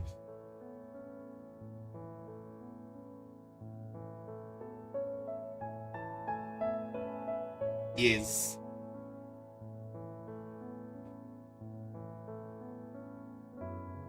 I'm just imagining, like, as you guys are riding the airship, you just see that the Wisteria is peeling away, and then you keep trying to heal him.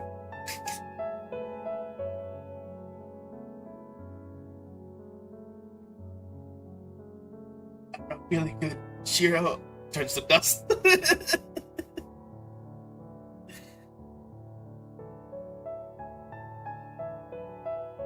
No, it's not a curse. It's just time itself. Time is. And well, because he got disconnected from Elysium, he's losing his power. Alright. Oh, that's another thing though. Wisteria is also tied to the Misfits right now because of what's happening.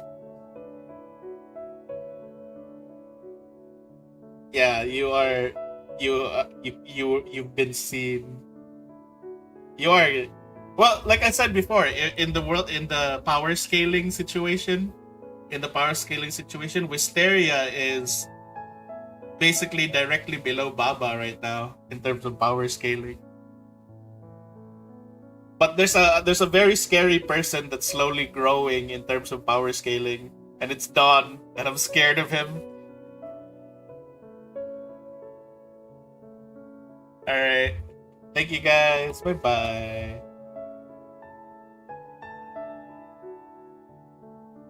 The campaign? Oh no, it's over. Ah!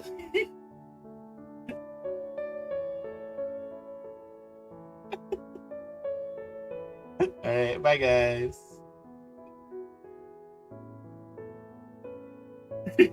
Oh! In character! Not letting it go!